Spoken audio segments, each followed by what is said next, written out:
കാണണം, ആ സ്നേഹത്തിൽ മുങ്ങണം, ഇതു തന്നെ എൻ്റെ വാഞ്ച. അങ്ങേ കാണണം, ആ സ്നേഹത്തിൽ മുങ്ങണം, ഇതു തന്നെ എൻ്റെ വാഞ്ച. സുന്ദരനേ, അതിശയമേ, മഹോന്നതനേ, എൻ പ്രിയനേ. സുന്ദരനേ, അതിശയമേ, ഒരുമിച്ച് പാടിയാട്ടെ. മഹോന്നതനേ, എൻ പ്രിയനേ. അങ്ങേ കാണണം, ആ സ്നേഹത്തിൽ മുങ്ങണം, ഇതു തന്നെ എൻ്റെ വാഞ്ച.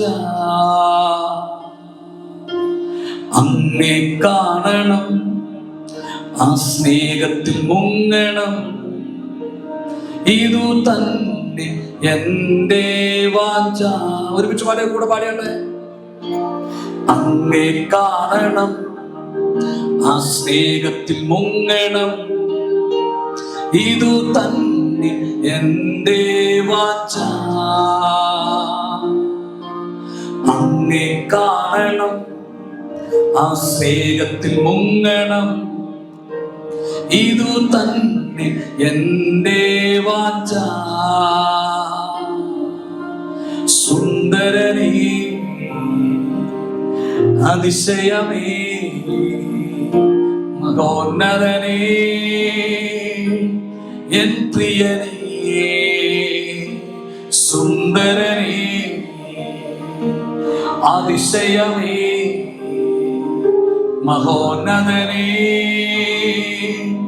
എൻ പ്രിയനേ. സുന്ദരനേ, അതിശയമേ, മഹോന്നതനേ, എൻ പ്രിയനേ. കരമുയർത്തി നന്ദിയോടെ ദൈവത്തെ സ്തുതിച്ചാട്ടെ. ഇതൊരു കന്നഡ ഗാനമാണ്. ഇത് മലയാളത്തിലേക്ക് വിവർത്തനം ചെയ്ത് പാടുമ്പോൾ ഒരു ചെറിയ ഫ്ലോ കുറവുണ്ടെങ്കിലും നല്ല മനോഹരമായ പാട്ടാണ്. ഇപ്പോൾ കന്നഡ ഭാഷയിൽ ഏറ്റവും ഫേമസ് ആയിട്ടുള്ള, ഭയങ്കര റീച്ചായിട്ടുള്ള ഒരു സോങ്ങാണ്. നിങ്ങൾ പാടുന്നതൊന്നുമല്ല, കന്നഡക്കാർ പാടുന്നത് ശരിക്കും അവർ ലയിച്ച് പാടുന്ന പാട്ടാണ്. കഴിഞ്ഞ ദിവസം ഞാൻ കന്നഡ പാട്ട് കേൾക്കുകയും ആ ഒരു മീറ്റിങ്ങിൽ പങ്കെടുത്ത് ഭയങ്കര ഫീലിംഗ് ആയിരുന്നു. ഭയങ്കര സംഭവം, അസാധാരണം. എനിക്ക് കന്നഡ മനസ്സിലായില്ലെങ്കിലും അവർ പാടിയപ്പോൾ അതിൻ്റെ അർത്ഥം എത്ര മഹത്വമാണ്. നമ്മൾ മലയാളത്തിലേക്ക് പാടുമ്പോൾ ഒരു ചെറിയ പിടുത്തം ഉണ്ടെങ്കിലും ഭയങ്കര അസാധാരണമാണ്. നമ്മുടെ കർത്താവ് സുന്ദരനാണ്, നമ്മുടെ കർത്താവ് ഒരു അതിശയമാണ്. അമ്മ പറഞ്ഞാട്ടെ. നിങ്ങളുടെയൊക്കെ ഇരിപ്പ് കണ്ടിട്ട് ഇന്നും ആ ക്രൂശിൽ ഇങ്ങനെ കിടക്കുന്ന പോലെ നമ്മുടെ കർത്താവ് അതിശയമാണ്. അതൊക്കെ ഒന്ന് കണ്ണ് തുറന്ന് കാണാം. ഞാൻ ഈ പാട്ട് ശരിക്കും കന്നഡ ഭാഷയെ കേട്ടപ്പോൾ ഞാൻ ഒത്തിരി കരഞ്ഞു. കന്നഡ എനിക്ക് ഒത്തിരി മനസ്സിലാകില്ല, എങ്കിലും കുറേ കാലങ്ങളായിട്ട് കന്നഡയും മറ്റൊക്കെ ബന്ധപ്പെട്ട് നമുക്ക് പരിചയമുള്ളത് കൊണ്ട് നമ്മൾ പോകുന്നത് കൊണ്ടൊക്കെ ശരിക്കും ആ ഒരു ലാംഗ്വേജ് നമുക്ക് ഇച്ചിരിയൊക്കെ പിടികിട്ടും. ചെറിയൊരു മലയാളം ചേർന്നൊരു സംസ്കൃതമൊക്കെ ചേർന്നൊരു ലാംഗ്വേജ് ആണല്ലോ, മനസ്സിലാകും. എങ്കിലും പാട്ടൊക്കെ മനസ്സിലാകും. പ്രത്യേകിച്ച് ഈ ലാംഗ്വേജ് എന്ന് പറയുന്നതിനകത്ത് നമുക്ക് മനസ്സിലാകും എത്രത്തോളം അവർക്ക് നമുക്ക് ഫീൽ ആവണം. ശരിക്കും ഞാൻ കരഞ്ഞു ഒത്തിരി. എത്ര മനോഹരമായ വരികളാണ്. നമ്മുടെ കർത്താവ് സുന്ദരനാണ്. അതൊക്കെ പാടുമ്പോൾ നന്നായിട്ട് പാടണം. സുന്ദരനെ, അതിശയമാണ് നമ്മുടെ കർത്താവ്, മഹോന്നതനാണ്, എൻ്റെ പ്രിയനാണ് യേശു. എത്ര പേര് ആഗ്രഹിക്കുന്നുണ്ട്? നിങ്ങളിത് 21 days ഫാസ്റ്റിംഗ് പ്രെയർ ആണ്. 20ാമത്തെ ദിവസമാണ് എന്നെ പ്രസംഗിക്കാൻ വിളിച്ചത്. ഇത് തന്നെയാണ് എൻ്റെ വാഞ്ച. നിന്റെ സ്നേഹത്തിൽ മുങ്ങണം. ആ ഇരിപ്പൊന്നും കണ്ടിട്ട് മുങ്ങത്തുമില്ല പൊങ്ങത്തുമില്ല, ഇരിപ്പാകെ തോന്നും. അങ്ങനെ ആകരുത്. നമ്മൾ ഭയങ്കര സിൻസിയർ ആകണം. നമ്മൾ എത്രത്തോളം എത്ര ആത്മാർത്ഥതയുള്ളവരാണോ അത്രത്തോളമാണ് ആത്മാവിൻ്റെ വ്യാപാരം ഇവിടെ വെളിപ്പെടുന്നത്. അത് വിശ്വസിക്കുന്നവരെ ഓർത്ത് ദൈവത്തിന് സ്തോത്രം ചെയ്യുന്നു. ഞാൻ എപ്പോഴും ദൈവമക്കൊണ്ട് പറയാൻ ആഗ്രഹിക്കുന്നത്, എബ്രായ ലേഖനം 2-ാം അധ്യായം പറയുന്നുണ്ട്, താൻ ഇഷ്ടപ്പെടുന്ന പോലെ, താൻ ഇച്ഛിക്കുന്നത് പോലെയാണ് ആത്മാവിന് ഇവിടെ പകരുന്നത്. അന്നേരം ദൈവം ഇച്ഛിക്കുന്നത് എങ്ങനെയാണ്? ആത്മാവിനെ പരം, താൻ ചോദിക്കുന്നതിലും നനയ്ക്കുന്നതിലും അത്യന്ത പരം. ഇതാണ് ദൈവം ഇച്ഛിക്കുന്നത്. ഇതാണ് ദൈവം ഇച്ഛിക്കുന്നത്. എന്തെങ്കിലും തരാനാണോ? അല്ല. നിങ്ങൾ പിതാവിനോട് പരിശുദ്ധാത്മാവിനെ ചോദിപ്പിൻ, അവൻ എത്ര അധികം നൽകും. ആമേൻ പറഞ്ഞാട്ടെ. എത്ര അധികം നൽകും. അത് നമുക്ക് റെഫർ ചെയ്യുന്നത് യേശുവിന്റെ വാക്കാണ്, പോളിന്റെ വാക്കല്ല, പീറ്ററിന്റെ വാക്കല്ല, ജെയിംസിന്റെ വാക്കല്ല, ഇങ്ങനെ ഇവരെ ആരും വാക്കല്ല നമ്മൾ ഇവിടെ റെഫർ ചെയ്യുന്നത്. നമ്മൾ ജീസസിന്റെ വാക്കാണ് റെഫർ ചെയ്യുന്നത്. എന്താണ്? നിങ്ങൾക്ക് എത്ര അധികം നൽകും, എത്ര അധികം നൽകും. അങ്ങനെ ഉണ്ടെങ്കിൽ എബ്രായ ലേഖനത്തിൽ പൗലോസ് പറയുകയാണ്, താൻ ഇച്ഛിക്കുന്നത് പോലെ ആത്മാവിന് നൽകിക്കൊണ്ട്. ആമേൻ പറഞ്ഞാട്ടെ. അതിന്റെ അർത്ഥം ഒരു പ്രസംഗകനെ ഡിപ്പെൻഡ് ചെയ്തല്ല ഇന്ന് പകൽ ഇവിടെ ആത്മാവ് വ്യാപരിക്കുന്നത്. നിന്റെ ഉള്ളം കണ്ട്, നിന്റെ ഹൃദയം അറിഞ്ഞ്, നിന്റെ വാഞ്ച അറിഞ്ഞ്, നിനക്ക് ആ ആത്മാവിന്റെ സാന്നിധ്യത്തിലേക്ക് ഇറങ്ങണമെന്നും നീന്തിയിട്ടല്ലാതെ കടപ്പാൻ കഴിയാത്ത ആത്മനദിയുടെ അനുഭവം ഇതിനകത്ത് വെളിപ്പെടണമെന്നും എനിക്ക് ഈ ആത്മീയ ജീവിതം ഇങ്ങനെ മുൻപോട്ട് കൊണ്ടുപോകാൻ ആഗ്രഹമില്ല. ഇനിയും പുതുക്കം എനിക്ക് വേണം, ഇനിയും അധികം ശക്തി എനിക്ക് വേണം, അധികം കൃപ എനിക്ക് വേണം എന്ന് ആഗ്രഹിച്ച് ആനന്ദിച്ച് അങ്ങനെ വാഞ്ചിച്ച് മുന്നോട്ട് വരുന്നത് പറയാ. ഇന്ന് സ്വർഗത്തിലെ ദൈവം ഇച്ഛിക്കുന്നത് പോലെ ആത്മാവിനെ ഇതിനകത്ത് പകരുകയാണ്. അത് എന്റെ പ്രസംഗത്തെ ഡിപ്പെൻഡ് ചെയ്തല്ലായിരിക്കും, എന്റെ വാക്കുകളെ ഡിപ്പെൻഡ് ചെയ്തല്ലായിരിക്കും, താൻ ഇച്ഛിക്കുന്നത് പോലെ. എത്ര പേര് മകനത് വിശ്വസിക്കുന്നുണ്ട്? ദൈവം ഇച്ഛിക്കുന്നത് പോലെ. ഒരു പ്രസംഗത്തിന്റെ വലിപ്പമല്ല, അദ്ദേഹത്തിന്റെ വാക്കുകളല്ല, അദ്ദേഹത്തിന്റെ പ്രസംഗത്തിന്റെ ലോജിക്കല്ല, അതിന്റെ അപ്പുറം ഇന്ന് പകൽ സ്വർഗത്തിലെ ദൈവം താൻ ഇച്ഛിക്കുന്നത് പോലെ നീ നിറയാൻ കൊതിച്ചാൽ, നീ നിറയാൻ ആഗ്രഹിച്ചാൽ, നീ നിറയപ്പെടാൻ ഉത്സാഹിച്ചാൽ, ഇന്ന് പകൽക്കാലം എനിക്ക് ആ പുതുബലം വേണം, എനിക്ക് ആ പുത്തൻ ശക്തി വേണം, എനിക്ക് ആ പുത്തൻ കൃപ വേണം. ഇത് പോരാ. എത്ര പേര് ഇതിനകത്തുണ്ട്? അങ്ങനെയുള്ള ആത്മാവിൽ പറയാം, നീ നിറഞ്ഞിട്ടല്ലാതെ ഇന്ന് പകൽ ഇതിനകത്തൊന്ന് പുറത്തു പോകില്ല. ഇതൊരു 21ാമത്തെ ദിവസമാണ്. പക്ഷേ ആത്മാവ് ഞാൻ പ്രവചിച്ചു പറയാം, ഇത് നിന്റെ വിടുതലിന്റെ ദിവസമാണ്. Price the Lord. ഈ പ്രസംഗം, ആത്മീയ ജീവിതം, ഇതിനകത്ത് രണ്ട് കാര്യമാണ് പ്രതിഫലിക്കേണ്ടത്. ഒന്ന്, നമ്മൾ പ്രസംഗിക്കുന്ന ദൈവവചനത്തിനകത്ത് ദൈവശാസ്ത്രം ഉണ്ടാകണം, അല്ലെങ്കിൽ ഫെയ്ത്ത് ഉണ്ടാകണം. ഇത് രണ്ടും ഉണ്ടാകണം. ഫെയ്ത്ത് ഇല്ലെങ്കിൽ, ദൈവശാസ്ത്രം ഇല്ലെങ്കിൽ അതൊരു ദൈവീയമായിട്ട് നമുക്ക് ചിന്തിക്കാൻ പറ്റത്തില്ല. ഒന്നി ഫെയ്ത്ത് ആയിരിക്കണം. ഫെയ്ത്ത് എന്താ? അവന്റെ വസ്ത്രത്തിന്റെ വിളിമ്പിൽ തൊട്ടാൽ മതി. അതിനകത്ത് തിയോളജി ഉണ്ടോ വെച്ചാൽ അത് തിയോളജി ഇല്ല. അവന്റെ വസ്ത്രത്തിന്റെ വിളിമ്പിൽ തൊട്ടാൽ ആരും അറിയരുത്, ആരും കാണരുത്. അതിനകത്ത് ഫെയ്ത്ത് ഉണ്ടാകണം, അല്ലെങ്കിൽ ദൈവശാസ്ത്രമാകണം. പിടികിട്ടുന്നവർക്ക് ദൈവത്തിന് സ്തോത്രം. നമ്മൾ പ്രസംഗിക്കുന്ന എല്ലാ വചനത്തിനകത്തും ഒളിഞ്ഞു കിടക്കുന്ന ഒരു ദൈവശാസ്ത്രമുണ്ട്. നമ്മൾ ചിന്തിക്കാറില്ലെന്നേ ഉള്ളൂ. നമ്മുടെ കർത്താവ് മരിച്ചവരെ 3 പേരെയാണ് യേശു ഉയർപ്പിച്ചത്. 1 യായിറോസിന്റെ മകള്, 2 ലാസർ, 3 നൈല വിധവയുടെ മകൻ. ഇല്ലേ? നിങ്ങൾ എന്റെ കൂടെ വന്നിട്ട് കൂടുതലുണ്ടെന്ന്, ഈ കാവാലക്കാർക്ക് കൂടുതലുണ്ട്, അല്ല വാഗത്താനത്തുകാർ കൂടുതലൊന്നും ഇല്ലല്ലോ. ഇല്ല. ശ്രദ്ധിക്ക്, യേശു ഉയർപ്പിക്കാൻ പദ്ധതിയിട്ട ഒരൊറ്റയാളേ ഉള്ളൂ, അത് ലാസർ മാത്രമാണ്. കാരണം എന്താ? യേശു പുനരുത്ഥാനവും ജീവനുമാണെന്ന് യേശുവിന് പറയണം. യേശുവിനെ വെളിപ്പെടുത്തി കൊടുക്കണം. ഞാൻ തന്റെ പുനരുത്ഥാനവും ജീവനുമാകുന്നു, എന്നിൽ വിശ്വസിക്കുന്നവൻ മരിച്ചാലും ജീവിക്കും. കരമുയർത്തി ദൈവത്തെ സ്തുതിച്ചാട്ടെ. യേശുവിന് അത് വെളിപ്പെടുത്താൻ ഒറ്റയാളെ ഉള്ള ലിസ്റ്റില് അത് ലാസറ. പിന്നെ എങ്ങനെയാ യായിറോസിന്റെ മകളിലേക്ക് എന്നത്? യായിറോസിന്റെ മകൾ മരണത്തക്ക ദീനമായി കിടന്നപ്പോ അവളെ സൗഖ്യമാക്കാൻ പോയപ്പോ ചെന്നപ്പോൾ മരിച്ചു കിടക്കുക. അവൾ ഉയർപ്പിച്ചതേ ഉള്ളൂ. Price the Lord.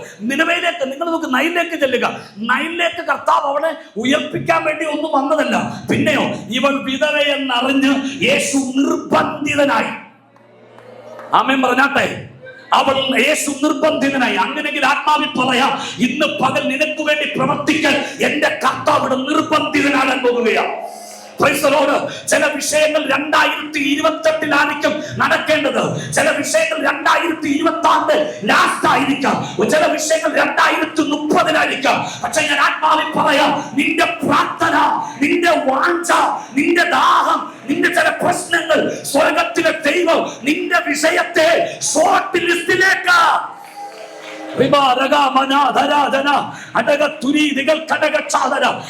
ദൈവത്തിന്റെ ആത്മാവ് നിങ്ങളോട് പ്രവചിക്കാൻ പറയുന്നു. നിന്റെ ചില പ്രാർത്ഥന വിഷയങ്ങൾ, നിന്റെ ചില ആവശ്യങ്ങൾ എന്റെ ദൈവം ഷോർട്ട് ലിസ്റ്റിൽ കൊണ്ടുവന്ന് ചിലത് വേഗത്തിൽ നിവർത്തിച്ചു നൽകി ദൈവത്തിന്റെ പ്രവൃത്തി വെളിപ്പെടുത്തുമെന്ന് ഇന്ന് മകൻ ആത്മാവ് ഇതിനകത്ത് പ്രവചിച്ചു തുടങ്ങുകയാണ്. എത്ര പേരുടെ കൂടെയുണ്ട്? കരമടിച്ച് ദൈവത്തെ ഒന്ന് സ്തുതിക്കാമോ? അവർ ദൈവത്തിന് മഹത്വം കൊടുക്കാമോ? Price the Lord. എനിക്കറിയാം, ഞാൻ ഇവിടെ നിൽക്കുമ്പോൾ ലഭിച്ച സമയത്തിന്റെ അകത്ത് പ്രസംഗിച്ച് തീർക്കാൻ എനിക്ക് കഴിയത്തില്ലെന്നറിയാം. അതുകൊണ്ട് എനിക്ക് വെച്ചൊരു വേഗതയുണ്ട്. പക്ഷേ ആത്മാവി പകൽക്കാലം ഇതിനകത്ത് വ്യാപരിക്കുന്നുണ്ട്. ആത്മാവി പറയാം, എന്റെ കർത്താവ് ഇതിനകത്ത് നിന്റെ പ്രശ്നം അറിഞ്ഞ് ചിലതിനകത്ത് നിർബന്ധിതനാകും. നിന്നെ വിട്ടിട്ട് പോകാൻ പറ്റത്തില്ല. നിന്റെ കണ്ണീര് കണ്ടിട്ട് കാണാതെ പോകാൻ പറ്റത്തില്ല. നിന്റെ നിലവിളിക്ക് മുമ്പിൽ എനിക്ക് മൗനമായിരിക്കാൻ കഴിയത്തില്ല. അതിന്റെ അർത്ഥം നമ്മുടെ കർത്താവ് നിർബന്ധിതനായി. ദൂതൻ പറഞ്ഞത്, യാക്കോവേ എന്നെ വിടു, ഉഷസ്സാകുന്നു. യാക്കോവേ എന്നെ വിടു, ഉഷസ്സാകുന്നു. പക്ഷെ യാക്കോവിനെ അനുഗ്രഹിക്കാൻ തക്കവണ്ണം ദൂതൻ നിർബന്ധിതനായി. ഇന്ന് പകൽ ഇതിനകത്തിരിക്ക് ദൈവമക്കളോട് പറയാം, 2025 കഴിയാൻ ദിവസങ്ങളെ ഉള്ളു ബാക്കി. പക്ഷേ ആത്മാ പ്രവചിക്കുന്നു, നിർബന്ധിതനാകുകയാ. ഈ സെക്കൻഡ് ലാസ്റ്റ് ഡേ സ്വർഗത്തിലെ ദൈവം നിന്റെ വിഷയത്തിന്റെ അകത്ത്, നിന്റെ തലമുറ കണ്ണുനീരിന് മറുപടിയായി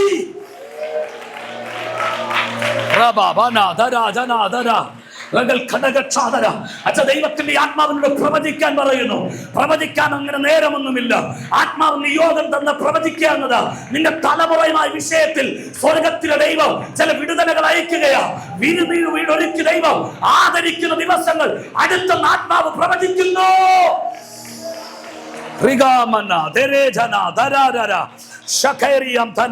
വിശ്വസിക്കുന്നു. ദൈവത്തിന് നന്ദി പറഞ്ഞാട്ടെ, ദൈവത്തിന് നന്ദി പറഞ്ഞാട്ടെ.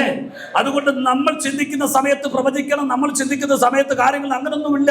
കർത്തദാസൻ പറഞ്ഞ പോലെ എപ്പോ വേണമെങ്കിലും വിടുതൽ നടക്കാം. എന്നെ ഭയങ്കരമായിട്ട് സന്തോഷിപ്പിക്കുന്ന ഒരു കാര്യമുണ്ട്. നമ്മൾ എന്ത് പറഞ്ഞു നിർത്തുന്നുവോ അതിന്റെ വാക്ക് കർത്താവ് പറഞ്ഞു തുടങ്ങും. നമ്മൾ എന്ത് പ്രവർത്തിച്ച് നിർത്തുന്നുവോ അതിന്റെ വാക്ക് കർത്താവ് പ്രവർത്തിച്ചു തുടങ്ങും. ആമേൻ പറഞ്ഞാട്ടെ, ആമേൻ പറഞ്ഞാട്ടെ, ആമേൻ പറഞ്ഞാട്ടെ. ഇതിനകത്ത് കയറി ഇത് വെറുതെ ആകത്തില്ല. ഇതിന്റെ വാക്കി ചിലത് കർത്താവ് ചെയ്യുകയാ. ഇതിനകത്ത് നീ വന്ന് കയറിയിട്ടുണ്ടോ? നീ ഇവിടെ ഉപവസിച്ചിട്ടുണ്ടോ? നീ ഇവിടെ പ്രാർത്ഥിച്ചിട്ടുണ്ടോ? നീ കരയുന്നുണ്ടോ? നീ ദൈവത്തിന്റെ സന്നിധിയിൽ അനുതാപത്തോടെ ഇരിക്കുന്നുണ്ടോ? ഇതിന്റെ വാക്കി എന്റെ കർത്താവ് ഇന്ന് പകൽ ഇവിടെ ചെയ്യും. തെളിയിച്ചു തരാം, തെളിയിച്ചു തരാം. നിങ്ങൾ നോക്കിയേ, മറിയാണ് കാനായിലെ കല്യാണ വീട്ടിൽ ആ ശുശ്രൂഷക്കാരോട് എന്ന് പറഞ്ഞത്, അവൻ എന്തെങ്കിലും കൽപ്പിച്ചാൽ അത് ചെയ്വിൻ. അത് പറഞ്ഞിട്ട് നേരെ എസ്കേപ്പായി മറിയ. അവിടെ നിന്ന് എസ്കേപ്പായി. മറിയ പോയി. പക്ഷേ യേശു അതേ ശുശ്രൂഷക്കാരോട് മറിയ എന്ത് പറഞ്ഞ് അവസാനിപ്പിച്ചോ അതിന്റെ വാക്ക് പറഞ്ഞു തുടങ്ങി. ഈ പുറത്ത് കിടക്കുന്ന കൽപാത്രത്തിൽ വെള്ളം കോരി നിറപ്പീൻ. മറിയ പറഞ്ഞതിന്റെ വാക്ക് യേശു പറയുന്നേ. കമോൺ. അല്ലാതെ മറിയ പറഞ്ഞത് കൊണ്ട് എനിക്ക് നിന്നെയൊന്നും വേണ്ട, നീയൊക്കെ പോടാ, വേറെ ആൾക്കാരെ കൊണ്ടുപോകും എന്ന് വല്ലതാണോ? അല്ല. മറിയ ഏത് ശുശ്രൂഷക്കാരോടാണോ പറഞ്ഞത്, ആ ശുശ്രൂഷക്കാരോട് യേശു പറയുകയാണ്, പുറത്ത് കിടക്കുന്ന കൽപാത്രത്തിൽ വെള്ളം കോരി നിറപ്പി. ആ ശുശ്രൂഷക്കാരൻ ചെയ്തു, പുറത്ത് കിടക്കുന്ന കൽപാത്രത്തിൽ വെള്ളം കോരി നിറച്ചു. യേശു അതിന്റെ വാക്ക് ചെയ്തു, അതിന് വീഞ്ഞാക്കി തീർത്തു. വിശ്വസിക്കുന്ന ദൈവത്തിന് സ്തോത്രം ചെയ്താട്ടെ. ആമേൻ പറഞ്ഞാട്ടെ, ആമേൻ പറഞ്ഞാട്ടെ. ആരോടൊക്കെ ദൈവത്തിന്റെ ആത്മാവ് ഇങ്ങനെ അതിന് പറയുകയാണ്, കുടം ഉടയ്ക്കുന്നത് പോലെ കർത്താവ് ഉടച്ചു കളയത്തില്ല. നിന്റെ വിഷയത്തിന്റെ അകത്ത് ദൈവം പ്രവർത്തിക്കാൻ പോകുകയാ. വാഗ്ദത്തം ചെയ്ത ദൈവം മാറത്തില്ല. അനുഗ്രഹിക്കുന്നവന്റെ കരം ഇതിനകത്തുണ്ട്.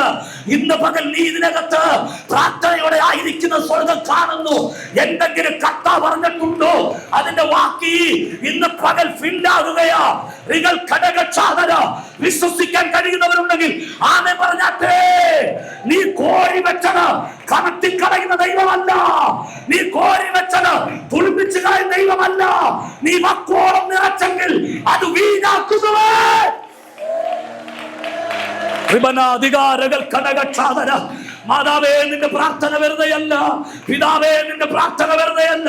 നിന്റെ കണ്ണുനീർ വെറുതെ ആകത്തില്ല. ഈ പകൽക്കാലം ദൈവത്തിന്റെ ആത്മാവ് എന്നോട് പ്രവചിക്കാൻ പറയുന്നു. ചില കണ്ണുനീരുകളെ ഇന്ന് പകൽ ദൈവം തുടയ്ക്കുകയാ. അവൻ നിന്റെ വിലാപത്തെ നൃത്തമാക്കും. നിന്റെ രക്തടിച്ചവൻ സന്തോഷമുടിപ്പിക്കും.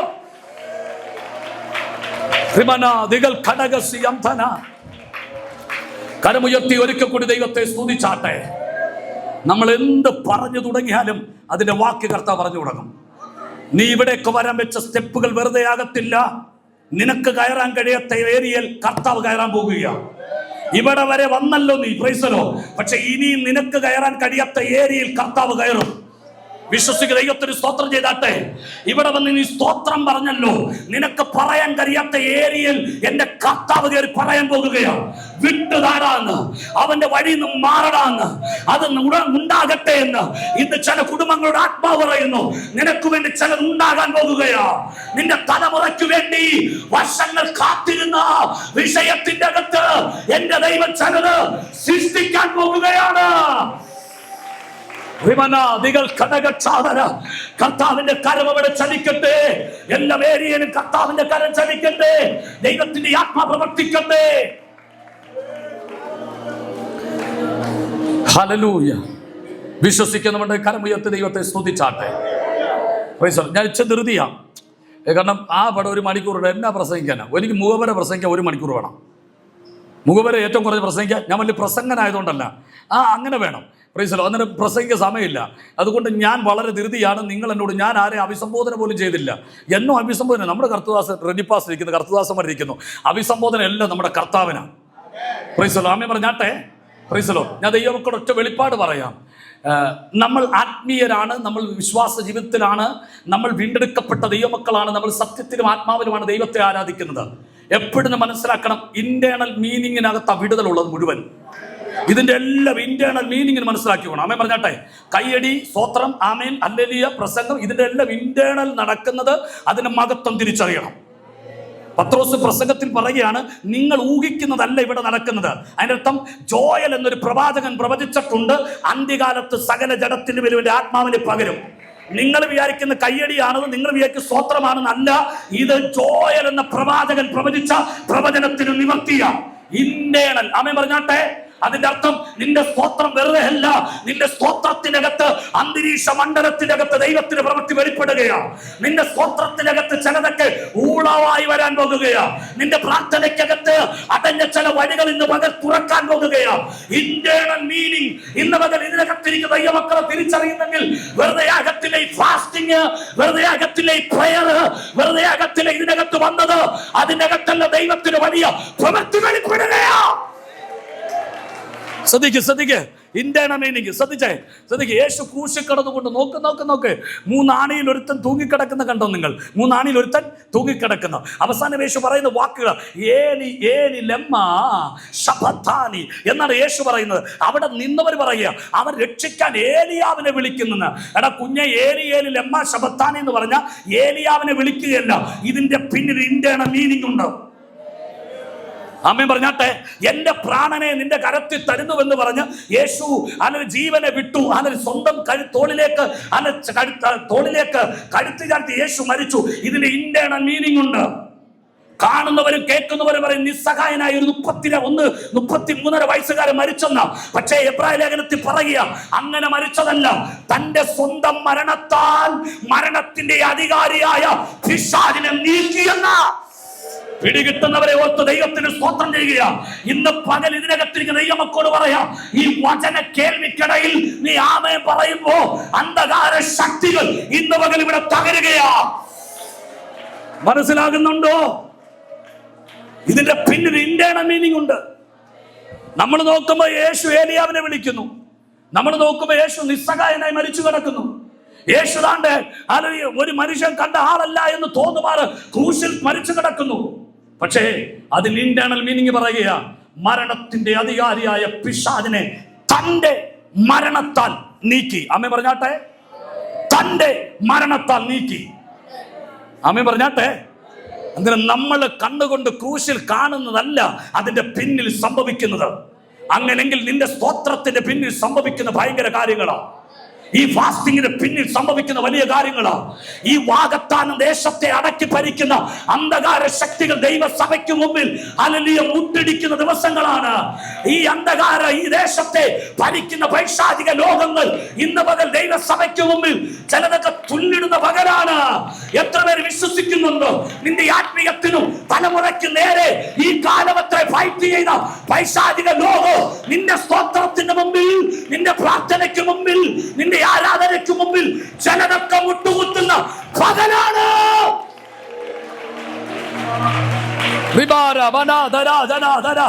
വിശ്വസിക്കുന്നവരെ കരം തട്ടി ദൈവത്തെ സ്തുതിക്കുക. ദൈവത്തിന്റെ കൃപ ഇതിനകത്ത് വ്യാപരിക്കട്ടെ. ആത്മാവിന്റെ കരം ഇതിനകത്ത് വെളിപ്പെടട്ടെ. അഭിഷേകത്തിന്റെ കരം ഇതിനകത്ത് ചലിക്കട്ടെ. ആത്മമണ്ഡലങ്ങൾ തുറക്കട്ടെ. ഇതൊരു പുത്തൻ നിറവിന്റെ പകലാണ്. ഇതിനകത്തൊരു വലിയ ആത്മാവിന്റെ തീ ഇതിനകത്ത് വ്യാപരിക്കട്ടെ. ദൈവമഹത്വത്തിന്റെ വ്യാപാരം വെളിപ്പെട്ടു വരട്ടെ.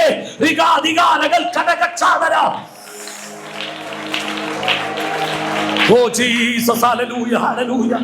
പ്രഭാരകത്തുരേതികൾ കടകക്ഷാതര അതരകടകസിയത്തുരാജകത്തുരേ അടകത്തുനി മനാരകൾ കടകക്ഷാതര.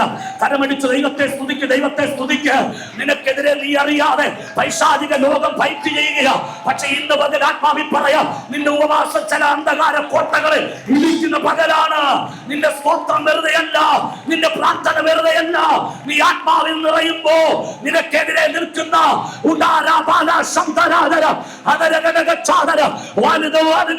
ദൈവം നിനക്കെതിരെ നിൽക്കുന്ന അന്ധകാര കോട്ടകൾ ഇടിയുകയാണ്. നിനക്കെതിരെ വരുന്നതല്ല, ഇന്ന് പകൽ തകരുകയാണ്. ആത്മാവിൽ തിരിച്ചറിഞ്ഞ ദൈവത്തെ മഹത്വപ്പെടുത്തിയാട്ടെ. Oh Jesus,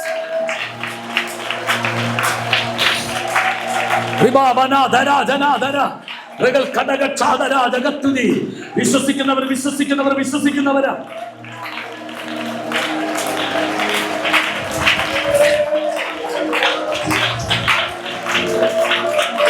hallelujah.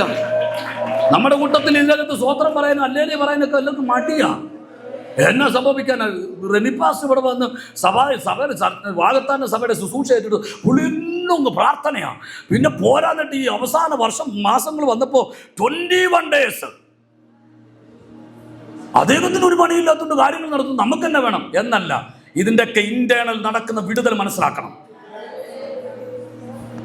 ദാഹിക്കുന്നു എന്ന് പറഞ്ഞ് നിസ്സഹായതയോടെ കരയുന്ന ഒരു യേശുവിനെ നിങ്ങൾക്ക് ക്രൂശിൽ കാണാം. പക്ഷെ അതിന്റെ പിന്നിൽ കൊലോസ്യ ലേഖനം പറയുന്നു, എനിക്കും നിങ്ങൾക്കും എതിരെയുള്ള എല്ലാ കൈയെടുത്തും മായ്ക്കുകയായിരുന്നു.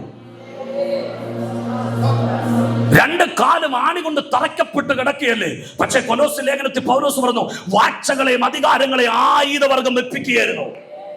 കുന്തം കൊണ്ട് അനലിയ മാരണം കുത്തിപ്പൊളിക്കപ്പെടുമ്പോഴും വാഴ്ചകളെയും അധികാരങ്ങളെയും ആയുധവർഗം വെപ്പിക്കുകയാണ്. കണ്ടോ, 1000 തന്റെ മാനിടത്തിൽ കുത്തിത്തുളയ്ക്കുമ്പോഴും പൈശാചിക ലോകത്തിലെ ആയുധവർഗം അവൻ കാല് കീഴ്മേൽ അതിനെ കാൽക്കൽ വെച്ച് അതിന്റെ മേൽ ജയോത്സവം. അമ്മ പറഞ്ഞാട്ടെ, നമുക്കിതിനൊന്നും അർത്ഥം അറിയത്തില്ല, നമുക്കിതിനൊന്നും മഹത്വം അറിയത്തില്ല. മഹത്വം അറിയുന്നവരുണ്ടെങ്കിൽ ഇന്ന് പകർക്കാലം വിട്ടുകൊടുക്കരുത്. അവര് പ്രാർത്ഥിക്കണം, അവരാരാധിക്കണം, അവർ ദൈവത്തെ സ്തുതിക്കണം. ഇതിന്റെ പിന്നിൽ ഭയങ്കര ദൈവമഹത്വമാ.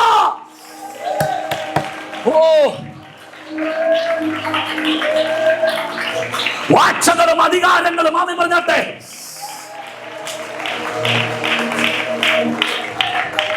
Hallelujah, hallelujah.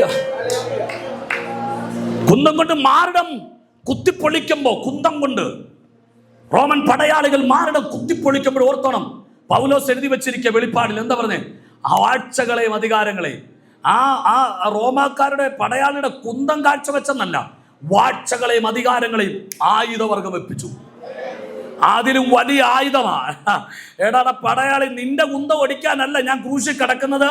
നിനക്ക് കാണാത്ത ആയുധങ്ങളെ, നിങ്ങൾക്ക് കാണാത്ത ചില ആയുധങ്ങൾ ഇന്ന് പകൽ ഇവിടെ കീഴടങ്ങുകയാണ്. നിങ്ങൾക്കെതിരെ വരുന്ന ചില ആയുധങ്ങൾ കീഴടങ്ങുകയാണ്. നിന്റെ കുടുംബത്തിനെതിരെ വരുന്ന ആയുധങ്ങൾ വചനത്തിൽ വായിച്ചിട്ടില്ലേ? ദുഷ്ടന്റെ തീയമ്പുകളെ കെടുത്താൻ തക്കതായ വിശ്വാസം എന്ന പരിച എടുത്തുകൊണ്ട് നിൽപ്പീ. ഇന്ന് മുതൽ നിനക്കെതിരെ വരുന്ന ആയുധങ്ങൾ ഞാനത് ആത്മാവിൽ പറയുമ്പോൾ ദൈവമക്കളോട് പറയാം, ഞാനിത് കൈയടിപ്പിക്കാൻ പറയല്ല, സ്തോത്രം പറയാൻ വേണ്ടി പറയുകയല്ല. ഇത് ഇന്റേണൽ മീനിങ് ആണ്, സംഭവിച്ച കാര്യമാണ്. അങ്ങനെങ്കിൽ വിശ്വസിച്ചോ, ദൈവത്തിന്റെ പ്രവൃത്തി ഇവിടെ ഈ പകൽ വെളിപ്പെടുകയാ.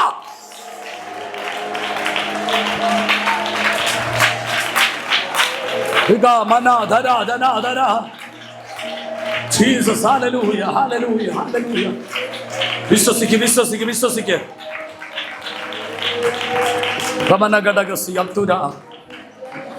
എനിക്ക് ഈ മോണിറ്റർ ഇച്ചിരി തരണം. അവിടുത്തെ ഗെയിൻ ഇച്ചിരി ശക്കലം കൂട്ടി വെച്ചോ. നിങ്ങൾക്ക് ഒത്തിരി ശബ്ദത്തിന് ബുദ്ധിമുട്ടില്ലെന്ന് എനിക്ക് തോന്നുന്നു. കരമുയർത്തി ഒരിക്കൽ കൂടി ദൈവത്തെ സ്തുതിച്ചാട്ടെ.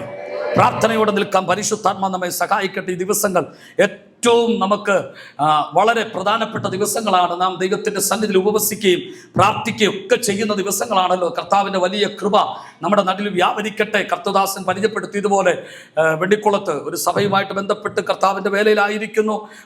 അതിൽ വലിയ കാര്യമൊന്നുമില്ല. അതിലും വലിയ കാര്യം മറ്റൊന്നുമില്ല. അത്രയൊക്കെ ഉള്ളൂ. ദൈവത്തിൻ്റെ കൃപയാലായിരിക്കുന്നു. ദൈവത്തിൻ്റെ പരിശുദ്ധാത്മ നടത്തുന്നു. എല്ലാത്തിനായി ദൈവത്തിന് സ്തോത്രം ചെയ്യുന്നു. ഞാൻ കഴിഞ്ഞ ദിവസം തൃശ്ശൂർ ഒരു ഐക്യബന്ധക്കോസ് കൺവെൻഷൻ പ്രസംഗിക്കാൻ ചെന്നപ്പോൾ അവർ എന്നെ ഇൻട്രൊഡ്യൂസ് ചെയ്ത് മുഴുവനും പവർ വിഷനിൽ പ്രസംഗിക്കുന്ന വെണ്ണിക്കുള ഗോസ്പൽ സെന്റർ എന്ന് ചർച്ച അറിയപ്പെടുന്ന പാസ്റ്റർ ഷാജിയബോണ്ട് സഹശുശ്രൂഷ രജി പാസ്റ്ററാണ് ഇന്ന് പകൽ ഇവിടെ രാത്രി നമ്മളെ ശുശ്രൂഷിക്കുന്നത് എന്ന് പറഞ്ഞ് ഭയങ്കര ഇൻട്രൊഡക്ഷൻ പറഞ്ഞു. ഞാൻ അവിടുത്തെ ശുശ്രൂഷകനായതുകൊണ്ട് ഇവിടെ ഒന്നും നടക്കണമെന്നില്ല. നിങ്ങൾ വിശ്വസിച്ച ദൈവം പ്രവർത്തിക്കാൻ ശക്തനാണ്. അതുകൊണ്ട് എനിക്ക് ഇത്ര വർഷം സർവീസ് ഉണ്ട്, ഞങ്ങൾക്ക് ഇത്ര വർഷം സർവീസ് ഉള്ളത് കൊണ്ട് ഒന്നും നടക്കത്തില്ല. വിശ്വസിക്കുന്നവൻ ദൈവത്തിന്റെ മഹത്വം കാണും. വിശ്വസിക്കുന്ന ദൈവത്തിന്റെ മഹത്വം കാണും. ലോകം കണ്ട ഏറ്റവും ദുർബലമായ വേട് ഏതെന്നറിയാമോ? ഫെയ്ത്താ. ലോകം കണ്ട ഏറ്റവും ദുർബലമായ വേട് ഏതെന്നറിയാമോ? ഫെയ്ത്താ. അയ്യോ, നിങ്ങളുടെ ഇരിപ്പ് കണ്ടിട്ട് അല്ലെന്ന് തോന്നുന്നു. ലോകം കണ്ട ഏറ്റവും ദുർബലമായ വേട് ഫെയ്ത്താ. ലോകം കണ്ട ഏറ്റവും വലിയ ദുർബലമായ വേട്. ആധുനിക ഉയർച്ചകളും ആധുനിക സജ്ജീകരണങ്ങളും വളർന്ന് പടന്ന് പന്തലിച്ച് കിടക്കുന്ന ലോകത്തിന്റെ കീഴിലാണ് ഞാൻ നിങ്ങളും ജീവിക്കുന്നത്. ഇല്ലേ? ഡോക്ടറായിരിക്കുന്നത്. എനിക്ക് റെനിപ്പാസ് പറഞ്ഞപ്പോൾ സംശയം, അയ്യോ ഇപ്പോഴോ ഡോക്ടർ എന്നെ എടുക്കാനാണ് ഞാൻ ചിന്തിച്ചു പോയി. മതി, ഇത്രയും മതി. ശ്രദ്ധിക്കുക, ഞാൻ കുഞ്ഞിനോട് ചോദിച്ചു നോക്ക്. നമ്മുടെ ഈ ഞങ്ങൾ തിരുവല്ലയ്ക്ക് അടുത്താണല്ലോ. നമ്മുടെ തിരുവല്ലയ്ക്ക് അടുത്തല്ലേ? തിരുവല്ല പുഷ്പകരി കാരിത്താസ് ഒക്കെ ആകട്ടെ, പണ്ടൊക്കെ സർജറി ചെയ്തുകൊണ്ടിരുന്നത് 2 കൈയും 2 കാലുള്ള ഡോക്ടർമാരാക്കരുത്. ഇന്ന് റോബോട്ടുകൾ സർജറി ചെയ്യുന്ന, പണ്ട് കീറി മുറിച്ച് കുടല് വരെ പുറത്തിട്ട സർജറി ആയിരുന്നു. ഇന്നൊരു ചെറിയ ഹീഗോള്. എൻ്റെ ഒരു ജ്യേഷ്ഠൻ സർജറി കഴിഞ്ഞ് കിടപ്പുണ്ട്. ഞാൻ കഴിഞ്ഞ ദിവസം കാണാൻ ചെന്നപ്പോൾ എവിടെ സർജറി ചെയ്ത് നോക്കിയപ്പോൾ കാണാനില്ല. കാരണം എന്താ? പുള്ളി പറഞ്ഞു ഹീഗോളാണ്. കണ്ടോ കാര്യം പോയ? കണ്ടോ? ഇത്രയും ലോകം ആധുനികമായി വളർച്ച നിൽക്കുമ്പോൾ വിശ്വസിക്കുന്ന ദൈവത്തിന്റെ മഹത്വം കാണും. ഇതൊക്കെ പറഞ്ഞാൽ നമ്മുടെ തലയ്ക്ക് കൂടം കൊണ്ടടിക്കും. അതിന്റെ അർത്ഥം എന്താ? ഫെയ്ത്ത് എന്ന് പറഞ്ഞാൽ ലോകം കണ്ട ഏറ്റവും ദുർബലമായ ഒരു വേടാണ്. പക്ഷേ ആ വേടാണ് നമ്മുടെ കർത്താവ് ഉയർത്തിപ്പിടിച്ചത്. വിശ്വസിക്കുന്നവൻ ദൈവത്തിന്റെ മഹത്വം കാണും. ആമേൻ പറഞ്ഞാട്ടെ. അതുകൊണ്ടാണ് എബ്രായ ലേഖകർത്താവ് 11-ാം അധ്യായത്തിൽ പറഞ്ഞത്, ഈ വിശ്വാസം അകത്ത് ആക്റ്റീവ് ആയവരാണ് അവർ വിശ്വാസത്തെ തീയുടെ ബലത്തെ കെടുത്തിയത്. ഈ വിശ്വാസം അകത്ത് ആക്റ്റീവായവരാണ് സിംഹത്തിന്റെ വായ അടച്ചത്. അവർ വിശ്വാസത്താൽ വാളിന്റെ വായ്ത്തലൻ തെറ്റി വിടിഞ്ഞു. കാര്യം ഇത് ദുർബലമായിരിക്കാം, പക്ഷെ നിന്റെ അകത്തങ്ങോട്ട് ആക്റ്റീവായ കാലം കഴിഞ്ഞിട്ടും അവൻ പുത്ര ഉത്പാദനത്തിന് ശക്തി പ്രാപിച്ചെന്ന്. അതിന് കാരണം എന്താ? ഇത് വെയിറ്റ് എന്ന് പറയുന്നത് വളരെ ദുർബലമായിരിക്കാം, പക്ഷെ ദൈവമായിട്ട് ബന്ധപ്പെട്ട് നിന്റെ അകത്തിനങ്ങോട്ട് ആക്റ്റീവായ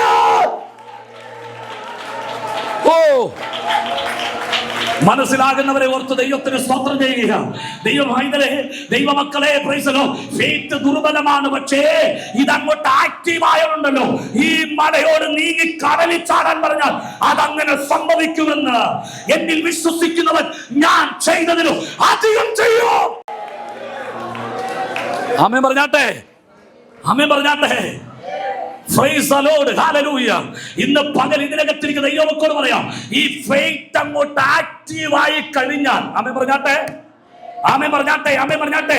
പത്രോസ് പറഞ്ഞതുപോലെ, ജോൺ പറഞ്ഞതുപോലെ കൂടെ നിന്ന് പറയാൻ പറ്റൂ, ഞങ്ങൾക്കുള്ളത് നിനക്ക് തരുന്നു, നസ്രയനായ യേശുവിന്റെ നാമത്തിൽ എഴുന്നേറ്റ് നടക്കാം.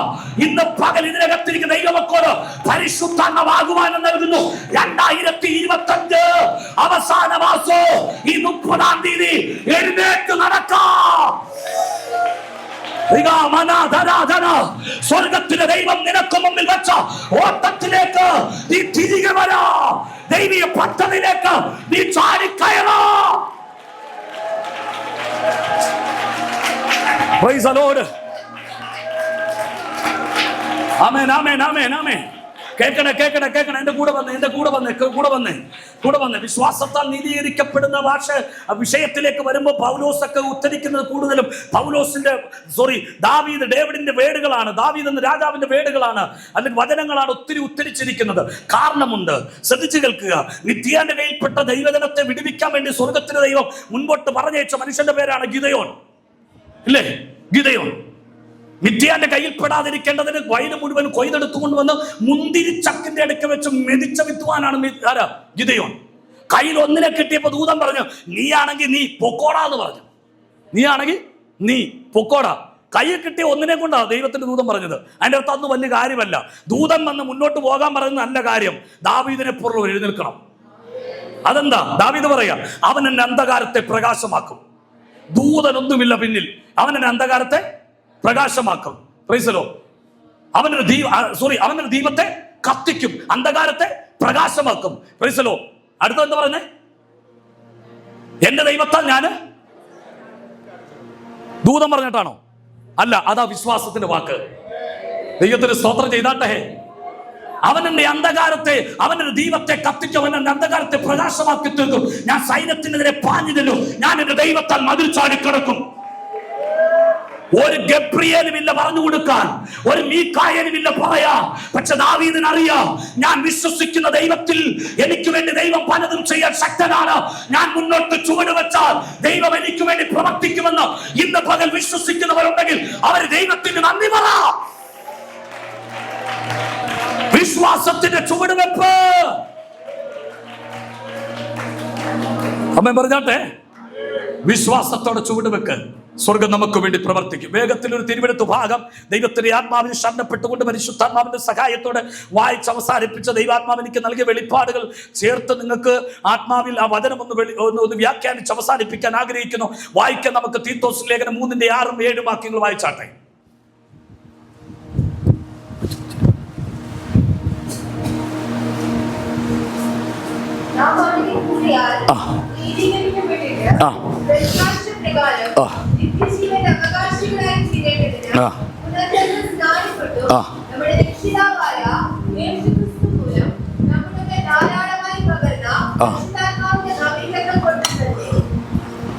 കരമുയർത്തി ഒരിക്കൽ കൂടി നല്ല വചനത്തിന് ദൈവത്തിന് സ്തോത്രം ചെയ്താട്ടെ. പ്രാർത്ഥനയോടെ നമുക്ക് ദൈവത്തിന്റെ സന്നിധിയിലായിരിക്കാം. പരിശുദ്ധാത്മാവിന്റെ ശക്തമേറിയ വിടുതലുകൾ ഇന്ന് പകൽ ഇതിനകത്ത് ഉണ്ടാകുന്നതോർത്ത് ഞാൻ ദൈവത്തിന് സ്തോത്രം ചെയ്യുകയാണ്. Price the Lord. ഞാൻ വിശ്വസിക്കുന്ന ദൈവമക്കളെ, നമ്മുടെ കർത്താവായ യേശുക്രിസ്തു പ്രൈസ് ദി ലോർഡ് ഗലീല ചെയ്തതല്ല, കർത്താവ് കാനായി ചെയ്തതല്ല, പിന്നെ കഫർനഹൂമിൽ ചെയ്തത്. കർത്താവ് കാനായി ചെയ്തതാണ് കഫർനഹൂമിൽ ചെയ്തത് അല്ല. കഫർനഹൂമിൽ ചെയ്തതൊന്നുമല്ല നമ്മുടെ കർത്താവ് യെരുശലേമിൽ ചെയ്തത്. യെരുശലേമിൽ ചെയ്തതോ യെരുശലേമിൽ നടന്നതൊന്നുമല്ല ക്രൂശിൽ നടന്നത്. ക്രൂശിൽ നടന്നതല്ല 3-ാം ദിവസം അരിമത്തെ യോസേപ്പിന്റെ കല്ലറയ്ക്കൽ നടന്നത്. വിശ്വസിക്കുന്ന ദൈവത്തിന് സ്തോത്രം ചെയ്താട്ടെ. അങ്ങനെങ്കിൽ വിശ്വസിച്ചോ, ഇന്നലെ വരെ നിങ്ങളുടെ നടുവിൽ ദൈവത്തിന്റെ ആത്മാവ് വ്യാപരിച്ച് നിങ്ങൾക്ക് വേണ്ടി പ്രവർത്തിച്ചാലും അധികമായിട്ട് ഇന്ന് പകൽ കർത്താവ് നിങ്ങൾക്ക് വേണ്ടി പ്രവർത്തിക്കാൻ ശക്തനാണ്. വിശ്വസിക്കുന്നവർക്കായി ദൈവത്തിന് സ്തോത്രം ചെയ്യുന്നു. ഒരു ആത്മീയമായ അനുഗ്രഹവും ആത്മീയ പുതുക്കവും പ്രാപിച്ച് 2025 ഗുഡ് ബൈ പറഞ്ഞ് 2025-26 പ്രവേശിക്കാൻ ആകെ വിമ്പലോടെ നിൽക്കുന്ന ദൈവമക്കളാണ് ഞാനും നിങ്ങളുമൊക്കെ. 2026 ഇത്ര പ്രത്യേകതയോടെ കാണുന്നതിന് പിന്നിൽ ഒറ്റ കാരണമേ ഉള്ളൂ. സ്വർഗത്തിലെ ദൈവം ജീവിക്കുന്നു. ദൈവം പറഞ്ഞ ചില വാഗ്ദത്തങ്ങൾ 2026 നിറവേറപ്പെടാനുണ്ട്. അത് തിരിച്ചറിയുന്നവരെ ഓർത്ത് ഞാൻ ദൈവത്തിന് സ്തോത്രം ചെയ്യുകയാണ്. ശ്രദ്ധിക്കുക, ഈ ആണ്ടിന്റെ അവസാന ദിവസങ്ങൾ ദൈവസഭ ദൈവത്തിന്റെ സന്നിധിയിൽ വളരെ ആത്മാർത്ഥതയോടെ ഉപവസിക്കുകയും പ്രാർത്ഥിക്കുകയും ചെയ്യുന്നത്. ഇത് പോരാ എന്ന തോന്നലാണ് നിങ്ങളെ ഇവിടെ കൊണ്ടെത്തിച്ചതെങ്കിൽ അത് ഓർത്ത് ഞാൻ ദൈവത്തിന് സ്തോത്രം ചെയ്യുകയാണ്. അതന്നല്ലേ ഞാൻ വിശ്വസിച്ചോട്ടെ. ഇത് പോരാ. അമ്മ പറഞ്ഞാട്ടെ, പ്രാർത്ഥിച്ചത് പോരാ. ദൈവമക്കളെ ഞാൻ ഇങ്ങനെ ആഹ്വാനം ചെയ്യുക. ആത്മീയ ജീവിതത്തെ നമ്മൾ കമ്പയർ ചെയ്യേണ്ടത് അടുത്തിരിക്കുന്ന കർത്തദാസന്മാരുമായിട്ടല്ല. റെനിപ്പാസിന്റെ ആത്മാർത്ഥ സ്നേഹിതനാണ്, എൻ്റെ ഒരു ജ്യേഷ്ഠ തുല്യമായി സ്നേഹിക്കുന്ന കർത്തദാസനാണ്. നീണ്ട വർഷത്തെ ആത്മീയ ശുശ്രൂഷയിൽ പരിചയസമ്പന്നനാണ്, കർത്താവിൽ പ്രസിദ്ധനാണ്, ലോകത്തിലെ അനേക രാജ്യങ്ങൾ കടന്നുപോയി ശുശ്രൂഷിക്കുന്ന കർത്തദാസനാണ്. എനിക്ക് ആ ദൈവദാസന് ഒത്തിരി ബഹുമാനമുണ്ട്. പക്ഷെ ഞാൻ ഒരിക്കലും കമ്പയർ ചെയ്യുന്നത് റെനിച്ചാനുമായിട്ട് റെനിപ്പാസ്റ്റുമായിട്ടല്ല ഞാൻ കമ്പയർ ചെയ്യാറുള്ളത്. അങ്ങനെയല്ല. കർത്താവിൽ പ്രസിദ്ധനാണ്. ഞാൻ ശുശ്രൂഷിക്കുന്ന സഭയുടെ സീനിയർ പാസ്റ്റർ കർത്താവിന്റെ ദാസൻ ഷാജി എമ്പോൾ അവർ, ഞാൻ ഒത്തിരി വർഷമായി 17 വർഷമായി അദ്ദേഹത്തിന്റെ സഹശുശ്രൂഷകനായിട്ട് സഭയെ ശുശ്രൂഷിക്കുന്നു. ഇന്നുവരെ അദ്ദേഹമായിട്ട് ഞാൻ കമ്പയർ ചെയ്തിട്ടില്ല. അദ്ദേഹം പ്രസംഗിക്കുന്നത് പോലെ, അദ്ദേഹം പറയുന്ന വാക്ക് പോലെ പലപ്പോഴും ആൾക്കാർ പറയാറുണ്ട്, പ്രസംഗം കഴിഞ്ഞിട്ട് ആ മുല്ലപ്പൂമ്പൊടി ഏറ്റുകിടക്കും കല്ലിനുമുണ്ടാകും സൗരഭ്യം ഷാജി എമ്പോളിനെ പോലെ തന്നിരിക്കുന്ന. ഞാൻ പറയും 10-17 വർഷമായില്ലേ, എന്തോ ചെയ്യാനാ, ഞാനൊന്ന് വഴുതി മാറിയിട്ട് ശ്രമിക്കാൻ നടക്കുന്നില്ല എന്നൊക്കെ പറഞ്ഞിട്ടുണ്ട്. ശ്രദ്ധിക്കുക. പക്ഷെ ഇതുവരെ ഞാൻ അദ്ദേഹമായിട്ട് കമ്പയർ ചെയ്തിട്ടില്ല. ഞാൻ കമ്പയർ ചെയ്യാറില്ല. നമ്മൾ അങ്ങനെ കമ്പയർ ചെയ്യേണ്ടവരല്ല. അടുത്തിരിക്കുന്ന സഹോദരിയുമായിട്ട് അവളേക്കാൾ നന്നായി ഞാൻ പ്രാർത്ഥിക്കുന്നു, അവളേക്കാൾ നന്നായി ഞാൻ ഉപവസിക്കുന്നു എന്ന് കമ്പയർ ചെയ്യുന്നത്. അടുത്തിരിക്കുന്ന സഹോദരനുമായിട്ട്, അടുത്തുള്ള ദൈവദാസന്മാരായിട്ട് നമ്മൾ കമ്പയർ ചെയ്യരുത്. പിന്നെ കമ്പയർ ചെയ്യുന്നത് എന്താ? 2024 മെച്ചമായിരുന്നു 2025. 2025 തുടങ്ങുന്ന ആ സമയം മുതൽ ഇന്ന് വരെ പരിശോധിച്ചു നോക്കിയ തുടക്കം ആത്മീയമായിട്ട് ഒത്തിരി പരാജയമുണ്ടായിരുന്നു. പക്ഷെ ഇന്ന് അങ്ങനെയല്ല. ഭയങ്കര മാറ്റങ്ങൾ എനിക്ക് വന്നു എന്ന നിലയിൽ കമ്പയർ ചെയ്യുന്നുണ്ടെങ്കിൽ അവര് മാത്രം കരമുയർത്തി ദൈവത്തിന് സ്തോത്രം ചെയ്താട്ടെ. ദൈവമക്കളെ, ഞാൻ ചോദിക്കുന്നു, പ്രാർത്ഥനയ്ക്കകത്ത് ഉപവസിക്കുന്നതിന്റെ കാര്യത്തിൽ ദൈവരാജ്യവുമായിട്ട് ബന്ധപ്പെട്ട്, ദൈവമായിട്ട് ബന്ധപ്പെട്ട്, സുവിശേഷം അറിയിക്കുന്നതുമായിട്ട് ബന്ധപ്പെട്ട് എവിടെയെങ്കിലും മെച്ചൂറായിട്ടുണ്ടെങ്കിൽ അവരെ ഓർത്ത് ഞാൻ ദൈവത്തിന് സ്തോത്രം ചെയ്യുകയാണ്. അല്ല, എവിടെയെങ്കിലും നിങ്ങൾ ആത്മീയ ജീവിതത്തിനകത്ത് പരാജയം നേരിട്ട് എനിക്ക് അല്പം പോലും മുന്നോട്ട് പോകാൻ കഴിഞ്ഞില്ല, ഒത്തിരി ഒത്തിരി ഒത്തിരി ഒത്തിരി ഒത്തിരി പറയാനുണ്ട്, പുറകോട്ടായിട്ടുണ്ടെങ്കിൽ ഇന്ന് പകൽ പരിശുദ്ധാത്മാവ് നിങ്ങളെ കരം പിടിച്ച് ട്രാക്കിലെത്തിക്കുന്ന പകലാണ്.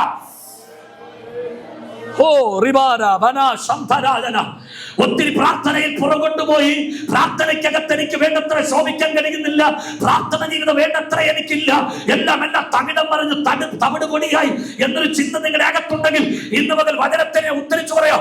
ദാവീദിന്റെ വീണുപോയ കൂടാരത്തെ അവൻ വീണ്ടും നിവർത്തിയ ദൈവമാ.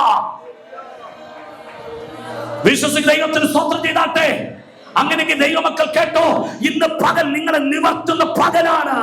വചനം പറയുന്നു, അവൻ വീട് കിടക്കുന്നവരെ ഉയർത്തുന്ന ദൈവം, അവൻ കുനിഞ്ഞിരിക്കുന്നവരെ നിവർത്തുന്ന ദൈവം. അങ്ങനെയെങ്കിൽ നിന്റെ കുടുംബത്തിന്റെ കാര്യത്തിൽ ഇന്ന് പകൽ സ്വർഗത്തിന്റെ ദൈവം മനസ്സലിഞ്ഞ് ആ ദൈവത്തിന്റെ കരുണ, ദൈവത്തിന്റെ കൃപ, ആ ദൈവത്തിന്റെ ദയ വെളിപ്പെടുന്ന മകനാണ്. ഹല്ലേലൂയ. ആഗ്രഹിക്കുന്നവരെ ഓർത്ത് ദൈവത്തിന് സ്തോത്രം ചെയ്യുകയാണ്. അങ്ങനെ ആ നിലയിൽ വേണം നമ്മൾ കമ്പയർ ചെയ്യാൻ. ഇന്നലത്തെക്കാളധികം 2025 തുടക്കം എൻ്റെ ആത്മീയ ശുശ്രൂഷയിൽ എങ്ങനെയായിരുന്നു കർത്താവേ, ഇന്ന് ഞാൻ ഇവിടെ വന്ന് നിൽക്കുമ്പോൾ എങ്ങനെയായിരിക്കുന്നു എന്ന് ഇന്ന് രാവിലെയും കൂടി ഞാൻ വിലയിരുത്തി ദൈവത്തോട് ഞാൻ പ്രാർത്ഥിച്ച്, ചിലതൊക്കെ ക്ഷമ പറഞ്ഞു, ചിലതൊക്കെ ഒന്ന് പ്രാർത്ഥിച്ച്, അല്ലെങ്കിൽ എനിക്ക് ലഭിച്ച വെളിപ്പാട്, അവസരങ്ങൾ, എനിക്ക് സഞ്ചരിക്കാൻ പറ്റിയ രാജ്യങ്ങൾ, ഇതൊക്കെ ഓർത്ത് ദൈവത്തിന് ഞാൻ നന്ദി പറഞ്ഞു. കാരണം എന്താ? ഒത്തിരി ഒത്തിരി ഒത്തിരി കുറവൊരു ഭാഗത്ത് വന്നപ്പോഴും ചില ഭാഗങ്ങളിൽ കർത്താവിനെ മാനിച്ചു. സ്വയം വിലയിരുത്തലുകൾ. ആമേൻ പറഞ്ഞാട്ടെ. ഈ ഉപവാസ പ്രാർത്ഥനയുടെ നടുവിൽ ഈ 20ാമത്തെ ദിവസം ഇതിന്റെ ആവശ്യമില്ലെന്ന് എനിക്കറിയാം. സ്വയം വിലയിരുത്തലുകളാണ് ആത്മീയരാകുന്ന നിലയിൽ നമുക്ക് ആവശ്യം. എത്ര പേർക്ക് അതുകൊണ്ട് സ്വയം വിലയിരുത്തലുകൾ? സ്വയം വിലയിരുത്തലുകൾ. സ്വർഗത്തിന് ദൈവം നൽകിയ ദർശനം, ദൈവം നൽകിയ കാഴ്ചപ്പാടുകൾ, ദൈവം നൽകിയ ആത്മീയ നിയോഗം, ദൈവം നൽകിയ കൃപാവരങ്ങൾ, ഇതൊക്കെ ഏതൊക്കെ നിലയിൽ നമ്മൾ വ്യാപാരം ചെയ്യുന്നുണ്ട്, ഉപയോഗപ്പെടുത്തുന്നുണ്ടോ എന്നൊക്കെ സ്വയം വിലയിരുത്തലുകൾ. ആമേൻ പറഞ്ഞാട്ടെ. സ്വയം വിലയിരുത്തലുകൾ. ദൈവസഭയ്ക്ക് സ്വയം വിലയിരുത്തലുകൾ ഉണ്ടെങ്കിൽ അവിടെ മുതൽ സ്വർഗം നിങ്ങളെ ഉയർത്താൻ പോകുകയാണ്. കാരണം നമ്മുടെ കർത്താവിന് മറ്റുള്ളവരുമായിട്ട് കമ്പയർ ചെയ്ത് അല്ലെങ്കിൽ വിലയിരുത്താൻ നമുക്ക് അനുവാദമില്ല. കാരണം എന്താ? നമ്മുടെ കണ്ണിൽ വലിയ കമ്പിരിക്കെ, നമ്മുടെ കണ്ണിൽ കമ്പിരിക്കെ, മറ്റുള്ളവന്റെ കണ്ണിലെ കരടെടുക്കാൻ നമ്മൾ പോകരുത്. സ്വയം വിലയിരുത്തലാണ് നമുക്ക് ആവശ്യം. തന്നെ താൻ വിധിക്കുന്നവൻ വിധിക്കപ്പെടുകയില്ല. കരമുയർത്തി ദൈവത്തെ സ്തുതിച്ചാട്ടെ. നിങ്ങളെല്ലാം അങ്ങ് പോയെന്ന് തോന്നല്ലോ. കാരണം അതങ്ങനെ യാഥാർത്ഥ്യങ്ങൾ പറയുമ്പോൾ എല്ലാവരും പോകും. ശ്രദ്ധിക്കും. എൻ്റെ കൂടെ നിങ്ങൾ പറയണേ. എന്നാൽ സ്വയം വിലയിരുത്തലാണ് നമ്മുടെ ആത്മീയത്തിനകത്ത് ഏറ്റവും നമുക്ക് അനുഗ്രഹമായി തീരുന്നത്. അതുകൊണ്ട് തന്നെ ഈ ചിന്തയും ഈ തിരുവെടുത്ത ഭാഗങ്ങളും അതുമായിട്ട് ഏറ്റവും അധികം ചേർന്ന് വരുന്നതായതുകൊണ്ട് ഞാൻ ആത്മാവിൽ ശരണപ്പെട്ടുകൊണ്ട് ആ ഭാഗം നിങ്ങളുമായിട്ടൊന്ന് പങ്കുവെക്കാൻ ആഗ്രഹിക്കുന്നു. തീത്തോസിന് എഴുതിയ ലേഖനം വളരെ പ്രാർത്ഥനയോടെ നമുക്ക് ദൈവത്തിന്റെ സന്നിധിയിലായിരിക്കാം. പൗലോസ് അപ്പോസ്തലൻ എഴുതിയ വേദപുസ്തകത്തിനകത്ത്, പുതിയ നിയമത്തിനകത്ത് 14 ലേഖനങ്ങളാണ്. 14 ലേഖനത്തിന്റെ അകത്ത് പൗലോസ് സഭകൾക്ക് എഴുതിയ ലേഖനങ്ങൾ, വ്യക്തികൾക്കെതിരെ ലേഖനങ്ങൾ, വ്യക്തികൾക്കും സഭകൾക്കും എഴുതിയ ലേഖനങ്ങൾ. ഈ നിലയിലാണ് ലേഖനത്തെ അല്ലെങ്കിൽ വേർതിരിച്ച് പഠിക്കാൻ കഴിയുന്നത്. സഭകൾക്ക് വേണ്ടി എഴുതിയ ലേഖനങ്ങൾ, അത് കൊരിന്ത്യർ ലേഖനം, അത് എഫെസോസിന്റെ സഭയ്ക്ക് എഴുതിയ ലേഖനം, അല്ലെങ്കിൽ ഗലാത്യ സഭയ്ക്ക് എഴുതിയ ലേഖനം, അങ്ങനെയുള്ള ലേഖനങ്ങൾ, സഭകൾക്ക് വേണ്ടി എഴുതിയ ലേഖനങ്ങൾ, തെസ്സലോനിക്ക സഭയ്ക്ക് എഴുതിയ ലേഖനങ്ങൾ ആ നിലയിൽ സഭകൾക്ക് വേണ്ടി എഴുതപ്പെട്ടതുണ്ട്. വ്യക്തികൾക്ക് വേണ്ടി തീമോഥെയോസിന് എഴുതിയ ലേഖനങ്ങൾ തീത്തോസിന്റെ ലേഖനങ്ങൾ, ഫിലോമോന്റെ ലേഖനങ്ങൾ. ഫിലോമോന്റെ ലേഖനത്തിന്റെ പ്രത്യേകത എന്താണ്? ലേഖനത്തെക്കുറിച്ച് ഒന്ന് മാത്രം പറഞ്ഞു ഞാൻ പ്രത്യേകിച്ച് ഈ തിരുവെഴുത്ത് ഭാഗത്തിന്റെ വെളിപ്പാടിലേക്ക് പ്രവേശിക്കാൻ വേഗത്തിൽ ഞാൻ ഇങ്ങനെ ചടപടപടപട എന്ന് പറഞ്ഞു പോകുന്നത്. നിങ്ങൾ എന്റെ കൂടെ വാ. ഇതിനകത്ത് വലിയ പ്രത്യേകതയൊന്നുമില്ല, ഞാൻ ഇന്ന് പറഞ്ഞു വിടുക എന്ന് മാത്രമേ ഉള്ളൂ. ഫിലോമോന്റെ ലേഖനത്തെ പ്രത്യേകത എന്താ? ആ ലേഖനം എഴുതുമ്പോൾ തന്നെ പൗലോസ് പറയുന്നു, ഇത് നിനക്കും നീ കൂടി വരുന്ന സഭയ്ക്കുമുള്ളതാണ്. ആമേൻ പറഞ്ഞാട്ടെ. അന്നേരം വ്യക്തികൾക്ക് എഴുതിയ ലേഖനം, സഭയ്ക്ക് വേണ്ടി എഴുതിയ ലേഖനം, സഭയ്ക്കും വ്യക്തികൾക്ക് വേണ്ടി എഴുതിയ ലേഖനം. അതാണ് ഫിലോമോന്റെ ലേഖനത്തിന്റെ പ്രത്യേകത. അങ്ങനെ ഇരിക്കുമ്പോൾ പൗലോസ് തീത്തോസിന് എഴുതിയ ലേഖനത്തിന്റെ പ്രത്യേകത അത് സഭയ്ക്ക് വേണ്ടി എഴുതിയതല്ല, തന്റെ പിൻഗാമികളായിരിക്കുന്ന ശുശ്രൂഷകന്മാരെ ആത്മീയ ശുശ്രൂഷയിൽ ശക്തരാക്കി മാറ്റേണ്ടതിന് ഹൃദയം തുറന്ന് ആത്മാർത്ഥതയുടെ അങ്ങേയറ്റം നിന്നുകൊണ്ട് പൗലോസ് അപ്പോസ്തലൻ എഴുതിയ ലേഖനമാണ് തീത്തോസിനും അതുപോലെ തീമോഥെയോസിനും എഴുതിയ ലേഖനങ്ങൾ. ലേഖനത്തിന്റെ പ്രത്യേകതയ്ക്ക് വലിയ പ്രത്യേകത ഇന്ന് ഇവിടെ പറയേണ്ടതിനകത്ത് ആവശ്യമില്ലെന്ന് എനിക്കറിയാം. അതുകൊണ്ട് തന്നെ അതിൽ നിന്ന് പിന്തിരിഞ്ഞുകൊണ്ട് ഞാൻ ആ ലേഖനത്തിന്റെ വളരെ കണ്ടന്റായ ഭാഗത്തിലേക്ക് ഒന്ന് വരാം. വായിച്ച തിരുവെഴുത്ത് ഭാഗം 3:6-7 അവിടെ നാം ഇങ്ങനെ വായിച്ചിരിക്കുന്നു, നാം അവന്റെ കൃപയാൽ പ്രത്യാശപ്രകാരം നിത്യജീവന്റെ അവകാശികളായി തീരേണ്ടതിന് പുനർജനന സ്നാനം, വീണ്ടും ജനനമെന്ന് മൂലഭാഷയ്ക്കകത്ത് എഴുതിയിരിക്കുന്നു. പുനർജനന സ്നാനം കൊണ്ടും നമ്മുടെ രക്ഷിതാവായ യേശുക്രിസ്തു മൂലം നമ്മുടെ മേൽ ധാരാളമായി പകർന്ന പരിശുദ്ധാത്മാവിന്റെ നവീകരണം കൊണ്ടും തന്നെ. കരമുയർത്തി സ്തോത്രം ചെയ്താട്ടെ. പറഞ്ഞാട്ടെ. നിങ്ങൾ എൻ്റെ കൂടെ ഉണ്ടോ? എനിക്ക് സംശയം പോലെ. ആമേൻ പറഞ്ഞാട്ടെ. Price the Lord. ഹല്ലേലൂയ. ഒരു സംശയം പോലെ. നിങ്ങൾ എൻ്റെ കൂടെ ഉണ്ടോ? നിങ്ങൾ ആ തിരുവെഴുത്ത് ആഴത്തിലൊന്ന് വായിച്ചാലോ? എല്ലാവരും ഒന്ന് നോക്കി. നാം അവന്റെ കൃപയാൽ നീതീകരിക്കപ്പെട്ടിട്ട് പ്രത്യാശപ്രകാരം നിത്യജീവൻ അവകാശികളായി തീരേണ്ടതിന് പുനർജന സ്നാനം കൊണ്ട് നമ്മുടെ കർത്താവായ യേശുക്രിസ്തു മൂലം നമ്മുടെ മേൽ ധാരാളമായി പകർന്ന പരിശുദ്ധാത്മാവിന്റെ നവീകരണം കൊണ്ടും തന്നെ. തീത്തോസിന് പൗലോസ് ലേഖനം വരുന്ന പറയുകയാണ്, നമ്മൾ പരിശുദ്ധാത്മാവിനാൽ നവീകരിക്കപ്പെടുന്നവരാകണം. ആമേൻ പറഞ്ഞാട്ടെ. നമ്മൾ പരിശുദ്ധാത്മാവിനാൽ നവീകരിക്കപ്പെടുന്നവരാകണം. ശ്രദ്ധിക്കുക, ഒരു പ്രസംഗത്തിന്റെ നവീകരണമല്ല ആത്മീയരെന്നതായി നമുക്കിനി ആവശ്യമായിരിക്കുന്നത്. ഒരു പാട്ടിന്റെ നവീകരണം, പാട്ടിനാൽ ഉണ്ടാകുന്ന നവീകരണമല്ല എനിക്ക് നിങ്ങൾക്കും ആവശ്യമായിരിക്കുന്നത്. വീണ്ടെടുക്കപ്പെട്ട ദൈവമക്കളെ സംബന്ധിച്ച് നിത്യജീവന്റെ അവകാശത്തിനായി തെരഞ്ഞെടുക്കപ്പെട്ടവരെന്ന നിലയിൽ എനിക്കും നിങ്ങൾക്ക് മുമ്പിൽ സ്വർഗത്തിന്റെ ദൈവത്തിന്റെ പദ്ധതി പ്രകാരം വെച്ചിരിക്കുന്നത് പരിശുദ്ധാത്മാവിന്റെ നവീകരണമാണ്. ആമേൻ പറഞ്ഞാട്ടെ. പരിശുദ്ധാത്മാവിന്റെ നവീകരണം. അതിന്റെ അർത്ഥം നമ്മൾ പുതിയൊരു വർഷത്തിലേക്ക് പ്രവേശിക്കുന്നത് എന്നുള്ളത് ശരിയാണ്. എന്നാൽ ആത്മീയ ജീവിതത്തിന്റെ നമുക്ക് ഏറ്റവും അടുത്ത് വാഞ്ചിച്ചു നിൽക്കുന്ന ഒരു കാലത്തിലേക്കുള്ള പ്രവേശനമാണ്. എന്റെ കൂടെ നിങ്ങൾ വാ. ഒരു കാലത്തിലേക്കുള്ള പ്രവേശനം. ശ്രദ്ധിച്ച് കേൾക്ക്. ഇവിടെ വീടായി, ഇവിടെ കാറായി, ഇവിടെ ലോറിയായി, ഇവിടെ ടെമ്പോയായി, ഇവിടെ ലൈലാൻഡായി, ഇവിടെ ട്രെയിൻ മേടിച്ചവരുണ്ട്, ഇവിടെ പ്ലെയിൻ മേടിച്ചവരുണ്ട്, ഇവിടെ പ്ലെയിന് മേടിച്ചവരുണ്ട്. അതിനകത്ത് കെട്ടിക്കിടക്കാനല്ല നമ്മളെ കർത്താവ് വിളിച്ചത്. പിന്നെയോ അപ്പോസ്തലനായ പത്രോസ് പ്രസംഗത്തിൽ ഇങ്ങനെ പറയുന്നുണ്ട്, അന്ത്യകാലത്ത് സകല ജഡത്തിന് മേലും എന്റെ ആത്മാവിനെ പകരും. കേട്ടോണം കേട്ടോ. അന്ത്യകാലം എന്ന പത്രോസ് പറഞ്ഞു തുടങ്ങിയത്. എന്ന സ്നേഹത്തിന്റെ അപ്പോസ്തലനായിരിക്കുന്ന യോഹന്നാൻ പറയുക, കുഞ്ഞുങ്ങളെ, ഇത് അന്ത്യനാഴികയാകൊണ്ട്. ആമേൻ പറഞ്ഞാട്ടെ. അതിന്റെ അർത്ഥം എന്താ? നെക്സ്റ്റ് ടൈം നമുക്ക് മുമ്പിൽ നമ്മുടെ കർത്താവായ യേശുക്രിസ്തുവിന്റെ വരവാണെന്നുള്ളത് മറന്നു പോകരുത്. ഇന്ന് പകൽ ഇതിനകത്തിരിക്കുന്ന ദൈവമക്കളോട് പറയാം, ഈ ലോകത്തിൽ നാം ജീവിച്ചിരിക്കുമ്പോൾ തന്നെ നമുക്ക് ആവശ്യമുള്ളതൊക്കെ തരാൻ ദൈവം വിശ്വസ്തനാണ്, ദൈവം നീതിമാനാണ്. അതുകൊണ്ട് വചനം പറയുന്നു, ജീവനും ഭക്തിക്കും വേണ്ടത് എല്ലാം അവന്റെ ദിവ്യ ശക്തിയാൽ ദാനം ചെയ്തിരിക്കുന്നു. ആമേൻ പറഞ്ഞാട്ടെ. അതിന്റെ അർത്ഥം ആത്മീയ ജീവിതത്തിന്റെ അകത്ത് നമ്മൾ പുതുക്കം പ്രാപിച്ച്. ശ്രദ്ധിച്ചു കേൾക്ക്. 2025 ഈ കടന്ന് കൈയടിച്ച് പാട്ടുപാടി സ്തോത്രം പറഞ്ഞതൊക്കെ ശരിയാ. എന്നാൽ 2026 നിന്നെ കാത്തിരിക്കുന്ന പ്രശ്നങ്ങൾ ഇതല്ല. നീ നേരിടാൻ പോകുന്ന പ്രശ്നങ്ങൾ ഇതല്ല. വടക്കേന്ത്യയുടെ മണ്ണിലും ലോകത്തിന്റെ വിവിധ രാജ്യങ്ങളും നമ്മളെ വിളിച്ചറിയിക്കുന്ന സംഭവങ്ങൾ നമ്മെ ഒരുക്കിക്കൊണ്ടിരിക്കുകയാണ്. അങ്ങനെങ്കിൽ ഇന്ന് പകൽക്കാലം ഇതിനകത്തിരിക്കുന്ന ദൈവമക്കളോട് പറയാം, ഒരു പ്രസംഗത്താൽ നവീകരിക്കപ്പെടുന്നവരാകരുത്, ഒരു പാട്ടിനാൽ നവീകരിക്കപ്പെടുന്നവരാകരുത്. വചനം പറയുന്നു, പരിശുദ്ധാത്മാവിന്റെ നവീകരണം കൊണ്ട് തന്നെ. എങ്ങനെയാണ് നവീകരിക്കപ്പെടേണ്ടത്? പരിശുദ്ധാത്മാവിനാൽ നവീകരിക്കപ്പെടേണ്ടത്. എങ്ങനെയാണ്? പരിശുദ്ധാത്മാവിനാൽ. പരിശുദ്ധാത്മാവിനാലാണ് നമ്മൾ നവീകരിക്കപ്പെടേണ്ടത്. പരിശുദ്ധ ആത്മാവിനാൽ. ശ്രദ്ധിക്കുക, ആ തിരുവെഴുത്തിനെ ഞാൻ പെട്ടെന്ന് വ്യാഖ്യാനിച്ച് അവസാനിപ്പിക്കാൻ ആഗ്രഹിക്കുക. നാം അവന്റെ കൃപയാൽ നീതീകരിക്കപ്പെട്ടിട്ട്. ആമേൻ പറഞ്ഞാട്ടെ. എനിക്കറിയാം നിങ്ങളുടെ സ്വോത്രമൊക്കെ കേട്ടിട്ട് എന്തോ ഒന്ന് വലിയ നിങ്ങൾക്ക് സംഭവിക്കാനിരിക്കുന്നത് കണ്ണി കൊള്ളേണ്ട പിരിയത്തെ കൊണ്ടുപോയതുപോലെ. അയ്യോ, എന്നിട്ട് ഞാനിത് പറഞ്ഞിട്ട് ഒന്ന് ചിരിക്കാത്തവർ ഇതിനകത്തുണ്ടെന്നുള്ളതാണ്. നിങ്ങൾ ചിരിക്കാതെ അവിടെ ഇരുന്നോ, അവിടെ ഇരിക്കത്തേ ഉള്ളൂ. ഒന്ന് ഹാപ്പി ആയിട്ട് വളരെ റിലീസായിട്ട് ഒന്ന് ഇരുന്നേ. ദൈവത്തിന് പരിശുദ്ധാത്മ ചലിക്കട്ടെ. ആമേൻ. ദൈവത്തിന് സ്തോത്രം.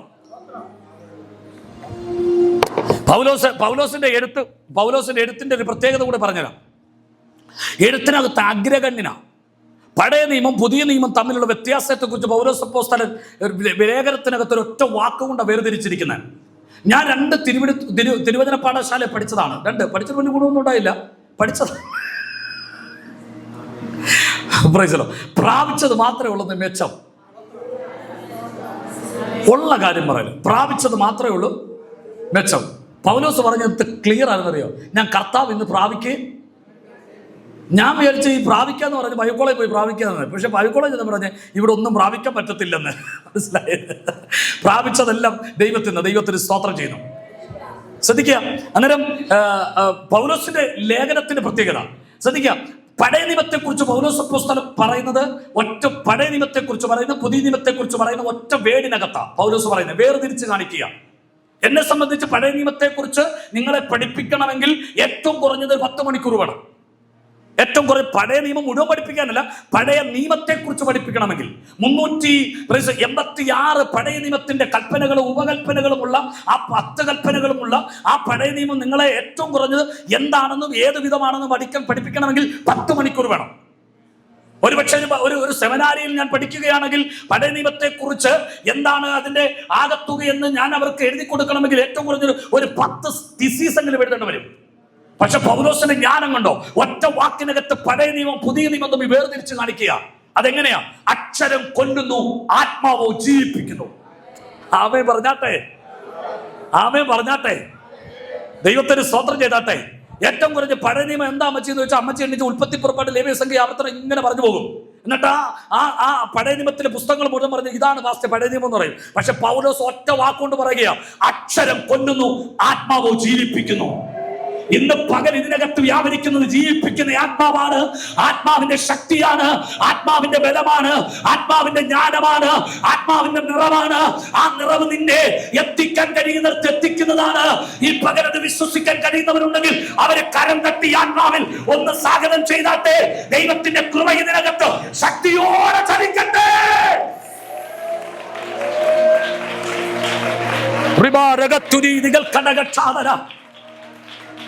പൗലോസ് പറയും അക്ഷരം കൊല്ലുന്ന ആത്മാവോ ജീവിപ്പിക്കുന്നു.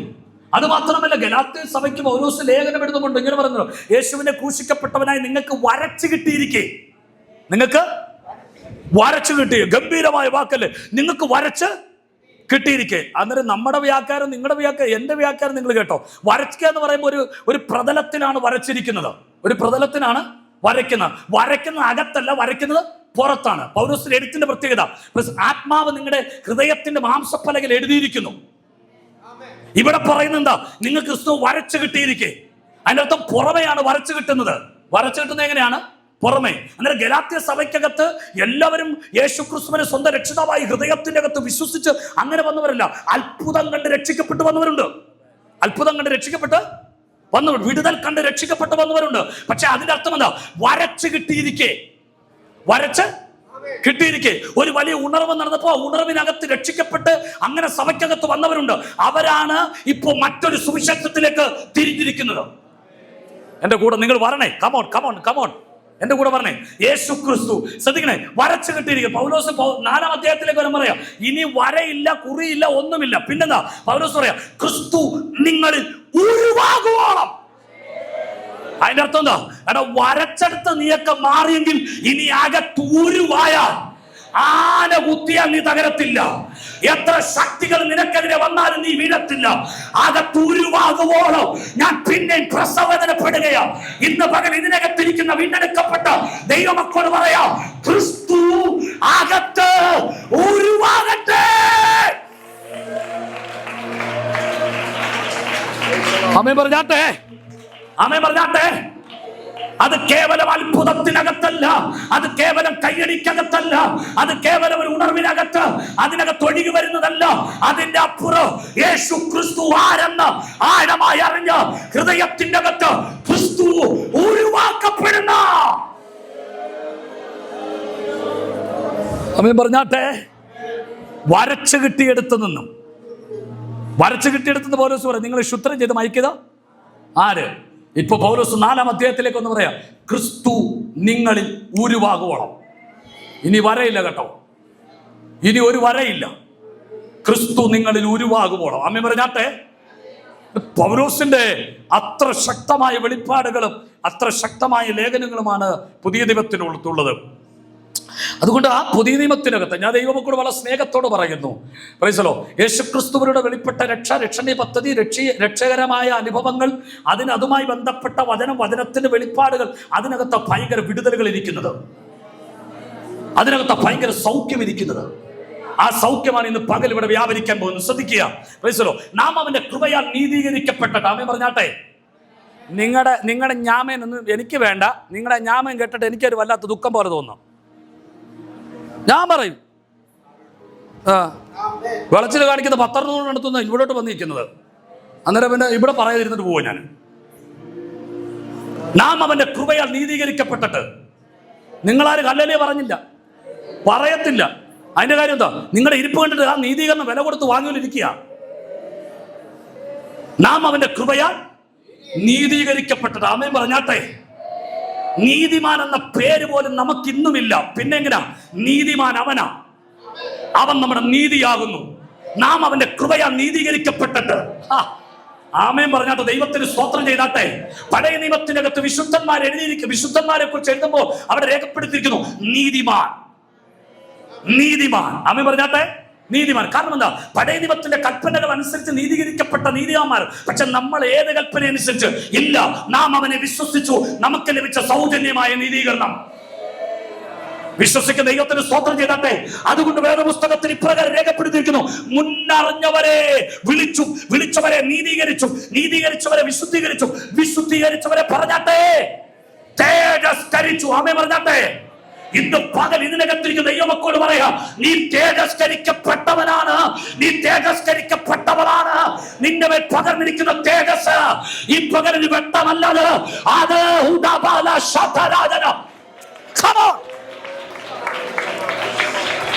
തേജസ്സിനെ ഒരു വെട്ടമായി കാണരുത്, തേജസ്സിനെ വെളിച്ചമായി വ്യാഖ്യാനിക്കരുത്. തേജസ് എന്ന് പറയുന്നത് ദൈവത്തോട് ചേർന്നിരിക്കുന്ന ഒരവസ്ഥയാണ്. ആ തേജസ് പറഞ്ഞാട്ടെ. Come on, praise the Lord. ഇന്ന് പകൽ ഇതിനകത്തിരിക്കുന്ന ദൈവമക്കളോട് പറയാം, നീ തേജസ്കരിക്കപ്പെട്ടവനാ, നീ തേജസ്കരിക്കപ്പെട്ടവനാ. വ്യത്യാസം പിടികിട്ടുന്നുണ്ടോ? വ്യത്യാസം പിടികിട്ടുന്നുണ്ടോ? കേട്ടെ, വെള്ള ഷർട്ടും കർത്തവാനും വിട്ട് നമ്മൾ ഇവിടെ ഇരിക്കുന്നുണ്ട്, ആ മഞ്ഞ ഷർട്ടും മഞ്ഞ സാരിയൊക്കെ കൊടുത്ത് നിങ്ങൾ ഇവിടെ ഇരിക്കുന്നുണ്ട്. ശരിയാ, സംഭവമൊക്കെ ശരി, റൈറ്റാ. പക്ഷേ പരിശുദ്ധാത്മാവിനെ കുറിച്ച് പറയുമ്പോൾ ഇങ്ങനെ പറഞ്ഞു, അന്ന് വരെ പരിശുദ്ധാത്മാവ് വന്നിട്ടില്ലായിരുന്നു. കാരണം യേശു തേജസ്കരിക്കപ്പെട്ടിട്ടില്ലായിരുന്നു. ആമേൻ പറഞ്ഞാട്ടെ, ആമേൻ പറഞ്ഞാട്ടെ. Price the Lord. ഇന്ന് യേശു തേജസ്കരിക്കപ്പെട്ടു. വചനമെന്ന കെടാത്ത ബീജത്താൽ വീണ്ടും ജനിച്ച നമ്മളും തേജസ്കരിക്കപ്പെട്ടു. ഈ തേജസ്കരണം എന്ന് പറഞ്ഞ, തേജസ് എന്ന് പറഞ്ഞ പെന്തക്കോസുകാർക്ക് പൊതുവേ നമ്മളെ കത്തോലിക്കെന്നൊക്കെ വന്നുകൊണ്ട് നമ്മുടെ അകത്ത് കിടക്കുന്നത് ആ വെട്ടവാ. ഈ വെട്ടത്തെ ആ മണർകാട്ടൊന്നും ഒക്കെ നമ്മൾ എന്താ വാകത്താരം പള്ളി എന്നൊക്കെ അല്ലേ നമ്മൾ ഇങ്ങോട്ട് വന്നത്. എൻ്റെ കൂടെ നിങ്ങൾ പറഞ്ഞ ആ വെട്ടവാ. വെട്ടമായിട്ട് വ്യാഖ്യാനിക്കല്. വെട്ടമല്ല തേജസ്. ആമേൻ പറഞ്ഞാട്ടെ, ആമേൻ പറഞ്ഞാട്ടെ. വെട്ടമാണ് തേജസ്സെങ്കിൽ നമ്മുടെ കർത്താവ് അടുത്തുകൂടാത്ത വെളിച്ചത്തിൽ വസിക്കുന്ന, അടുത്തുകൂടാത്ത വെളിച്ചത്തിൽ വസിക്കുന്നു. ആമേൻ പറഞ്ഞാട്ടെ. ശ്രദ്ധിക്കേ, തേജസ് എന്ന് പറഞ്ഞൊരു വെട്ടമല്ല. തേജസ് എന്ന് പറഞ്ഞാൽ കർത്താവിനോടുകൂടെ വസിക്കാൻ കഴിയുന്ന ഒരു ആത്മീയ അറ്റ്മോസ്ഫിയർ നമ്മുടെ അകത്തുണ്ട്. ആമേൻ പറഞ്ഞാൽ മനസ്സിലാകുന്നവരെ ഓർത്ത് ദൈവത്തിന് സ്തോത്രം ചെയ്യുന്നു. Price the Lord. അതുകൊണ്ട് വചനം പറഞ്ഞ്, അവൻ എന്നിലും ഞാൻ അവനിലും നിങ്ങളിലും വസിക്കുമെന്ന്, നിങ്ങൾ എനിക്ക് മക്കളും ഞാൻ നിങ്ങൾക്ക് പിതാവുമായിരിക്കുമെന്ന്. ഇന്ന് പകൽ ഇതിനകത്തിരിക്കുന്ന ദൈവമക്കളോട് പറയാം, തേജസ് എന്ന് പറഞ്ഞാൽ കർത്താവിനോട് കൂടെ വസിക്കുന്ന ഒരു അറ്റ്മോസ്ഫിയർ ആണ്.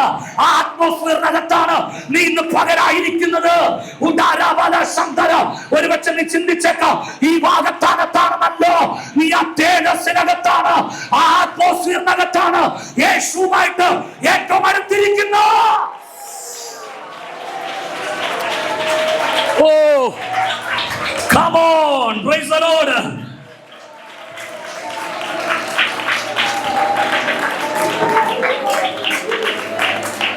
ജീസസ്. വെട്ടമല്ലത്. നമ്മൾ തേജസ്കരിക്കപ്പെട്ടവര്. നമ്മൾ ആരാണ്? തേജസ്കരിക്കപ്പെട്ട.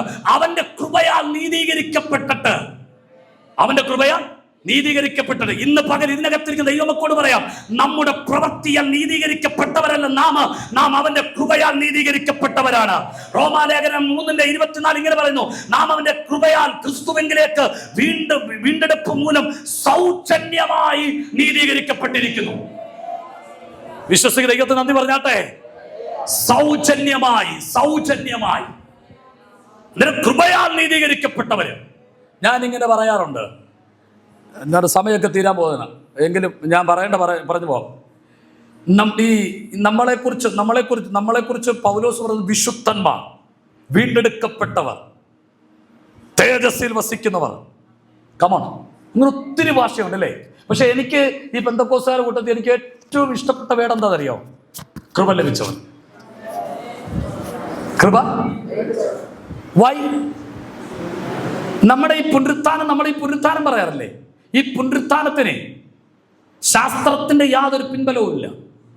നമ്മുടെ അകത്ത് ഹോളി സ്പിരിറ്റ് ഉണ്ടല്ലോ, ഇതിന് ശാസ്ത്രത്തിന്റെ യാതൊരു പിൻബലവുമില്ല. നിങ്ങളുടെ ഇരിപ്പ് കണ്ടിട്ട് അല്ല പാസ്റ്റേ ശാസ്ത്രം പറയുന്നുണ്ട് ഞങ്ങളുടെ അകത്ത് ആത്മാവുണ്ടെന്ന്, എന്നാണോ? അല്ല. നമ്മൾ വിശ്വസിക്കുന്ന പുനരുത്ഥാനത്തിന് ശാസ്ത്രത്തിന്റെ യാതൊരു പിൻബലവുമില്ല. നമ്മുടെ അകത്തുള്ള പരിശുദ്ധാത്മാവിന് ശാസ്ത്രത്തിന് യാതൊരു ഒരു പിൻബലവുമില്ല. നമ്മൾ വിശ്വസിക്കുന്ന സ്വർഗത്തിന് ശാസ്ത്രത്തിന്റെ യാതൊരു പിൻബലവുമില്ല. നമ്മുടെ പേരെഴുതിയിരിക്കുന്ന ജീവപുസ്തകത്തിന് ശാസ്ത്രത്തിന് യാതൊരു പിൻബലവുമില്ല. ഉണ്ടോ? ഇല്ല. പക്ഷെ ഇന്ന് പകൽ ദൈവത്തോട് പറയാം, അത് വിശ്വസിക്കാൻ നമുക്ക് ദൈവത്തിന്റെ കൃപ ലഭിച്ചു. ശാസ്ത്രത്തിന്റെ പിൻബലമില്ലായിരിക്കാം, പക്ഷേ ആ കൃപയുണ്ടെന്നും ആത്മാവുണ്ടെന്നും നിത്യജീവൻ ഉണ്ടെന്നും മരണാനന്തര ജീവിതമുണ്ടെന്നും പേരെഴുതപ്പെടുന്നവരുടെ പേര് ജീവപുസ്തകത്തിൽ ഉണ്ടെന്നും യേശു ക്രിസ്തു വീണ്ടും വരുമെന്നും അത് വിശ്വസിക്കാൻ കൃപ ലഭിച്ചു. ഇന്ന് പകൽ ഇതിനകത്തിരിക്കുന്ന വീണ്ടെടുക്കപ്പെട്ട ദൈവമക്കളോട് പറയാം, അത് നിന്റെ വിദ്യാഭ്യാസം കൊണ്ടല്ല. നമ്മുടെ കൂട്ടത്തിൽ ഇന്ന് ഉന്നത നിലയിൽ വിദ്യാഭ്യാസമുള്ള ഒരു കുഞ്ഞുപിടിപ്പുള്ള ഡോക്ടറാണ്. അവളോട് ചോദിക്കുക, പിൻബലമൊന്നുമില്ല. പക്ഷേ ഇത് വിശ്വസിക്കാൻ നമുക്ക് ദൈവത്തിന്റെ കൃപ ലഭിച്ചു.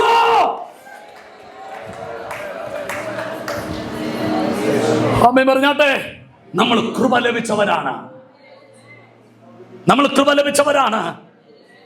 ഓ പാസ്റ്റർ, ഞാൻ ഒത്തിരി വചനം പഠിച്ചു, ഭയങ്കര ആഴമായിട്ട് ഡീപ്പായിട്ട് ഞാൻ ഭയങ്കരമായിട്ട് പഠിച്ചപ്പോൾ എനിക്ക് മനസ്സിലായി, ഓ കൃപയുണ്ടെന്ന് എനിക്ക് മനസ്സിലായി, നിത്യജീവൻ ഉണ്ടെന്ന്.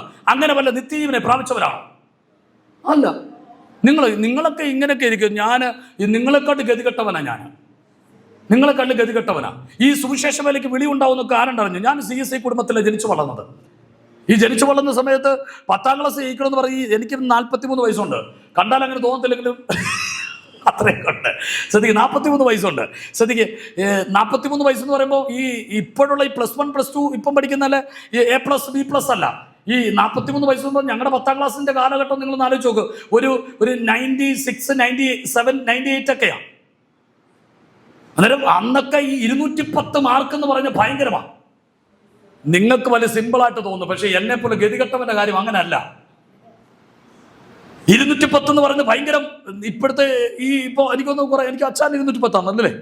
210 മേടിച്ചാണോ? 210 മേടിച്ചവരൊക്കെ ഉണ്ടല്ലോ അല്ലേ? 210. ഞാൻ 10ാം ക്ലാസ് എഴുതി, ഞാൻ ഭയങ്കര ഉടപ്പനായിരുന്നു. 10ാം ക്ലാസ് വരെ പോയി 10ാം ക്ലാസ് എഴുതിക്കൊണ്ട് ഇങ്ങനെ എൻ്റെ അമ്മ പറഞ്ഞു, എടാ 10ാം ക്ലാസ് ജയിക്കണമെന്ന് പറഞ്ഞു. ഞാൻ പറഞ്ഞു ശരി അമ്മ, ഞാൻ ശ്രമിക്കാമെന്ന് പറഞ്ഞു. അന്നേരം ഞാൻ ശ്രമിച്ചു, പക്ഷെ ജയിച്ചില്ല. രണ്ടാമത് അമ്മ എന്നെ പ്രലോഭിച്ചു, എടാ പെണ്ണ് കിട്ടണമെന്ന് 10ാം ക്ലാസ് എങ്കിലും ജയിക്കണമെന്നു. ആവേശമായി. പെണ്ണ് കിട്ടായിരുന്ന എന്ത് ചെയ്യും? വീട്ടിൽ പോയി പരീക്ഷ എഴുതി. 8 നില പൊട്ടി. മൂന്നാമത് അപ്പം പറയടാ, നീ 10ാം ക്ലാസ് എങ്കിലും ജയിച്ച അപ്പനും നല്ല രാഷ്ട്രീയ ബന്ധമൊക്കെ ഉണ്ടോ, നിനക്ക് എന്തെങ്കിലും ഒരു ചെറിയ ജോലിയെങ്കിലും ഞാൻ മേടിച്ചുതരും. അപ്പനൊന്ന് അടൂർ CPM ലോക്കൽ കമ്മിറ്റി അംഗമൊക്കെയാണ്. അന്നേരം എന്നോട് പറഞ്ഞു, നിനക്ക് എനിക്കൊരു രാഷ്ട്രീയ ബന്ധമുണ്ടല്ലോ, മന്ത്രിമാരായിട്ട് ബന്ധമുണ്ട്, അവരായിട്ട് ബന്ധമുണ്ട്, ഇവരായിട്ട് ബന്ധമുണ്ട്, നിനക്ക് വേണമെങ്കിൽ ഒരു ചെറിയ ജോലിയെങ്കിലും മേടിച്ചാൽ 10ാം ക്ലാസ്സെങ്കിലും ജയിക്കണമെന്ന് പറഞ്ഞു. എന്തെങ്കിലും ജോലിയൊക്കെ ഞങ്ങൾ സംഘടിപ്പിച്ചു തരാമെന്ന് പറഞ്ഞു. ഇന്ന് സ്റ്റേറ്റ് കമ്മിറ്റിയിൽ അംഗമായിരിക്കുന്ന TD ബൈജു ഒക്കെ ഉണ്ട്, ഞങ്ങളുടെ നാട്ടുകാരും ഒക്കെയാണ്. അദ്ദേഹം പറഞ്ഞോ, നീക്ക് 10ാം ക്ലാസ് ജയിച്ച് എന്തെങ്കിലും ഇപ്പോൾ ജോലി മേടിച്ചു തരാം, രാഷ്ട്രീയക്കാരല്ല, ഞങ്ങൾ ഒപ്പിച്ചേരാടാന്ന് പറഞ്ഞു. ഞാൻ അങ്ങനെ പ്രലോഭിതനായി പോയി വീണ്ടും പരീക്ഷ എഴുതി, വീണ്ടും തോറ്റു. ഞാൻ കൃപയെ കുറിച്ചാണ് പറയുന്നത്. എന്നിട്ട് ഈ വിഷയം അതല്ല. എൻ്റെ ഈ പാസ്പോർട്ടിനകത്ത് കഴിഞ്ഞിടയ്ക്ക് ഞാൻ സിംഗപ്പൂരിൽ പോയപ്പോൾ എനിക്കൊരു ചെറിയ കറപ്ഷൻ ഉണ്ടായി. ആ കറപ്ഷൻ വന്നപ്പോഴത്തേന് അവരുടെ വിസ അടിക്കുന്നതിന് ചെറിയ ബുദ്ധിമുട്ടുണ്ടായി. പിന്നെ തിരുത്താൻ വന്നപ്പോൾ ഞാൻ നേരെ പരീക്ഷ ഭവൻ, തിരുവനന്തപുരത്ത് പരീക്ഷ ഭവനിൽ പോയി. പരീക്ഷ ഭവനിൽ വന്നപ്പോൾ PMG ചർച്ചിൻ്റെ പ്രസിഡന്റ്, കേരളത്തിലെ സ്റ്റേറ്റ് സെക്രട്ടറി ആയിരിക്കുന്ന RC കുഞ്ഞുമോൻ സാറാണ് അവിടുത്തെ പരീക്ഷ ഭവനിലെ വെരിഫിക്കേഷൻ ഡിപ്പാർട്ട്മെന്റ് പാസ്റ്ററാണ്. കുഞ്ഞുമോൻ സാറ് PMG ചർച്ചിന്റെ പാസ്റ്ററാണ്. അദ്ദേഹം കേരള സ്റ്റേറ്റിന്റെ സെക്രട്ടറി കൂടിയാണ്. അദ്ദേഹം പരിചയമുണ്ട്. ഞാൻ PMG പ്രസംഗിക്കാൻ പോകുന്നുണ്ട്, അദ്ദേഹത്തെ നല്ല പരിചയമാണ്. അദ്ദേഹത്തെ വിളിച്ചു, സാറേ എനിക്ക് ഒരു ആവശ്യമുണ്ട്. പെട്ടെന്ന് പറഞ്ഞു, മോനെ നീ വാ എന്ന് പറഞ്ഞു. ഞാൻ അവിടെ ചെന്നു. അദ്ദേഹം എൻ്റെ ബുക്കും പേപ്പറും ഒക്കെ മേടിച്ചുകൊണ്ട് പോയി എൻ്റെ അടുത്ത് പറഞ്ഞു, ഇത് 6 മാസം പ്രോസസ്സിംഗ് ആണ്, പക്ഷെ ഞാനിവിടെ ഉള്ളതുകൊണ്ട് രക്ഷപ്പെട്ട് ഇപ്പോൾ 3 മണിക്കൊണ്ട് കാര്യം സാധിപ്പിച്ചു തരാമെന്ന് പറഞ്ഞു. അദ്ദേഹം കയറി 3 മണിക്കൊണ്ട് കാര്യം സാധിപ്പിച്ചു. ഹെഡുണ്ടായിരുന്ന എല്ലാം ഇങ്ങനെ എല്ലാം ചെയ്തു. എൻ്റെ അഡ്രസ്സൊക്കെ തിരുത്തി പെട്ടെന്ന് റെഡിയാക്കി എൻ്റെ കൈ കൊണ്ടുവരുമ്പോൾ ഇങ്ങനെ ഈ 10ാം ക്ലാസ്സിൽ പണ്ടത്തെ ഇന്നത്തെ കൂട്ടല്ല, പണ്ടത്തെ ഇങ്ങനെ 3-4 ബുക്കായിരുന്നു. ഇങ്ങനെ ഓർമ്മയുണ്ടോ? നിങ്ങളുടെയൊക്കെ ഇരിപ്പ് കണ്ടിട്ട് നിങ്ങളെ കണ്ട് ഉഗാണ്ടേന്ന് വന്ന പോലെ എൻ്റെ കൂടെ വന്നേ ബുക്കായിരുന്നു. ഈ ഞാൻ ഇങ്ങനെ നോക്കും, 4 നിലയാണ് പരീക്ഷ ഭവന്. 4 നിലയിൽ നിന്ന് മെനൂന്ന് താഴേക്ക് വരുന്ന മനുഷ്യർ ചിരിച്ചോണ്ടാണ് വരുന്നത്.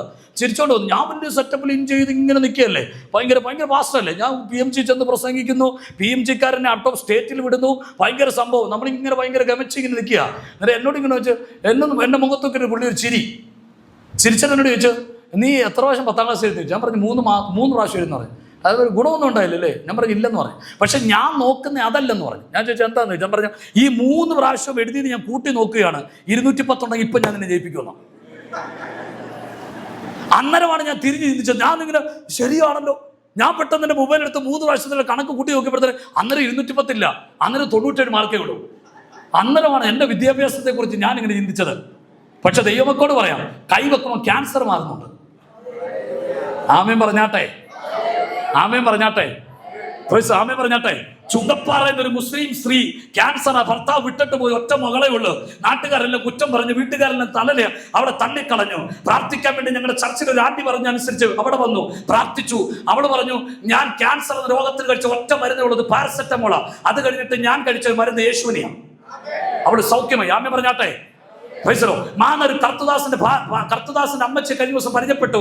പ്രസംഗിച്ച് കഴിഞ്ഞപ്പോൾ കരഞ്ഞുകൊണ്ട് ഓടി വന്ന് പറഞ്ഞു, പാസ്റ്റർ പ്രാഥമിക ശുശ്രൂഷയ്ക്കകത്ത് എല്ലാവരും പറഞ്ഞു, അല്ല വലത് ബ്രസ്റ്റിനകത്തൊരു മുഴ, പ്രാഥമികമായിട്ടുള്ള കണ്ടത്തിനകത്ത് ക്യാൻസർ ആണെന്ന് ബോധ്യപ്പെട്ടു. ബയോപ്സിക്ക് ഇപ്പൊ പുഷ്പകരിൽ അയച്ചിട്ടുണ്ട്, അയക്കാൻ പോവുകയാണ്. പാസ്റ്റർ ഒന്ന് പ്രാർത്ഥിക്കണം, പ്രാർത്ഥിച്ചിട്ട് വേണം ബയോപ്സിക്ക് അയക്കാൻ. പ്രാർത്ഥിച്ചപ്പോൾ പരിശുദ്ധാത്മ പറഞ്ഞു, ഇത് ക്യാൻസറാ, പക്ഷെ ഞാനിപ്പോൾ ഇതിനെ മാറ്റാൻ പോകുന്നു, ഇതിന് സാധാരണ മുഴയാക്കാൻ പോവുകയാണ്. ബയോപ്സി കഴിച്ചു, റിസൾട്ട് വന്നു, സാധാരണ മുഴ. ആമേൻ പറഞ്ഞാട്ടെ, ആമേൻ പറഞ്ഞാട്ടെ. മാമൂൽ 30-കാരൻ ചെറുപ്പക്കാരൻ ക്യാൻസർ വന്നു.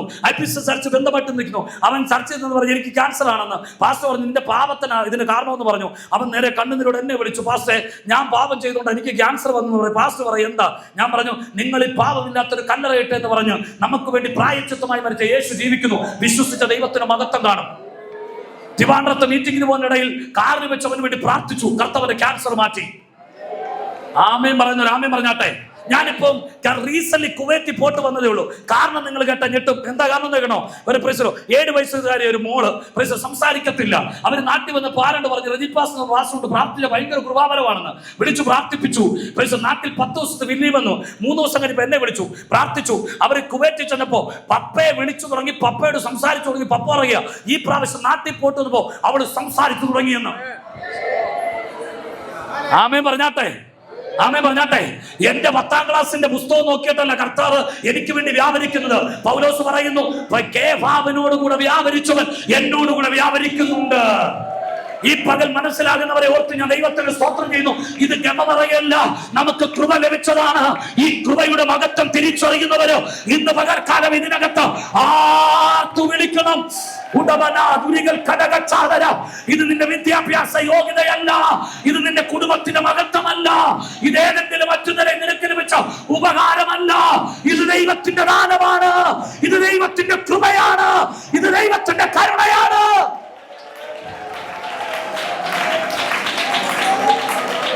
ആമേൻ പറഞ്ഞാട്ടെ, ആമേൻ പറഞ്ഞാട്ടെ, ആമേൻ പറഞ്ഞാട്ടെ, ആമേൻ പറഞ്ഞാട്ടെ.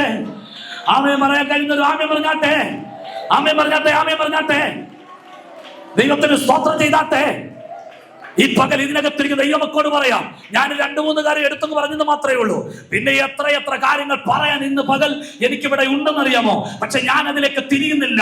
പറഞ്ഞു വന്ന വിഷയത്തിലേക്ക് ഞാൻ ഊന്നി നിൽക്കുക.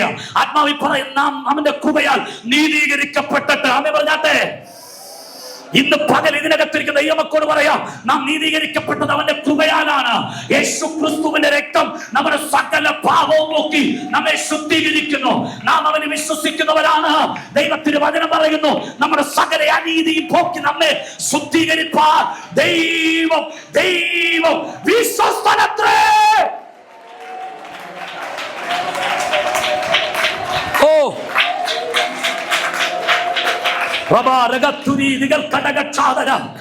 ഈ പകൽ ഇതിനകത്ത് വ്യാപരിക്കുന്ന ദൈവകൃപയ്ക്കായി സ്തോത്രം ചെയ്യുന്നു.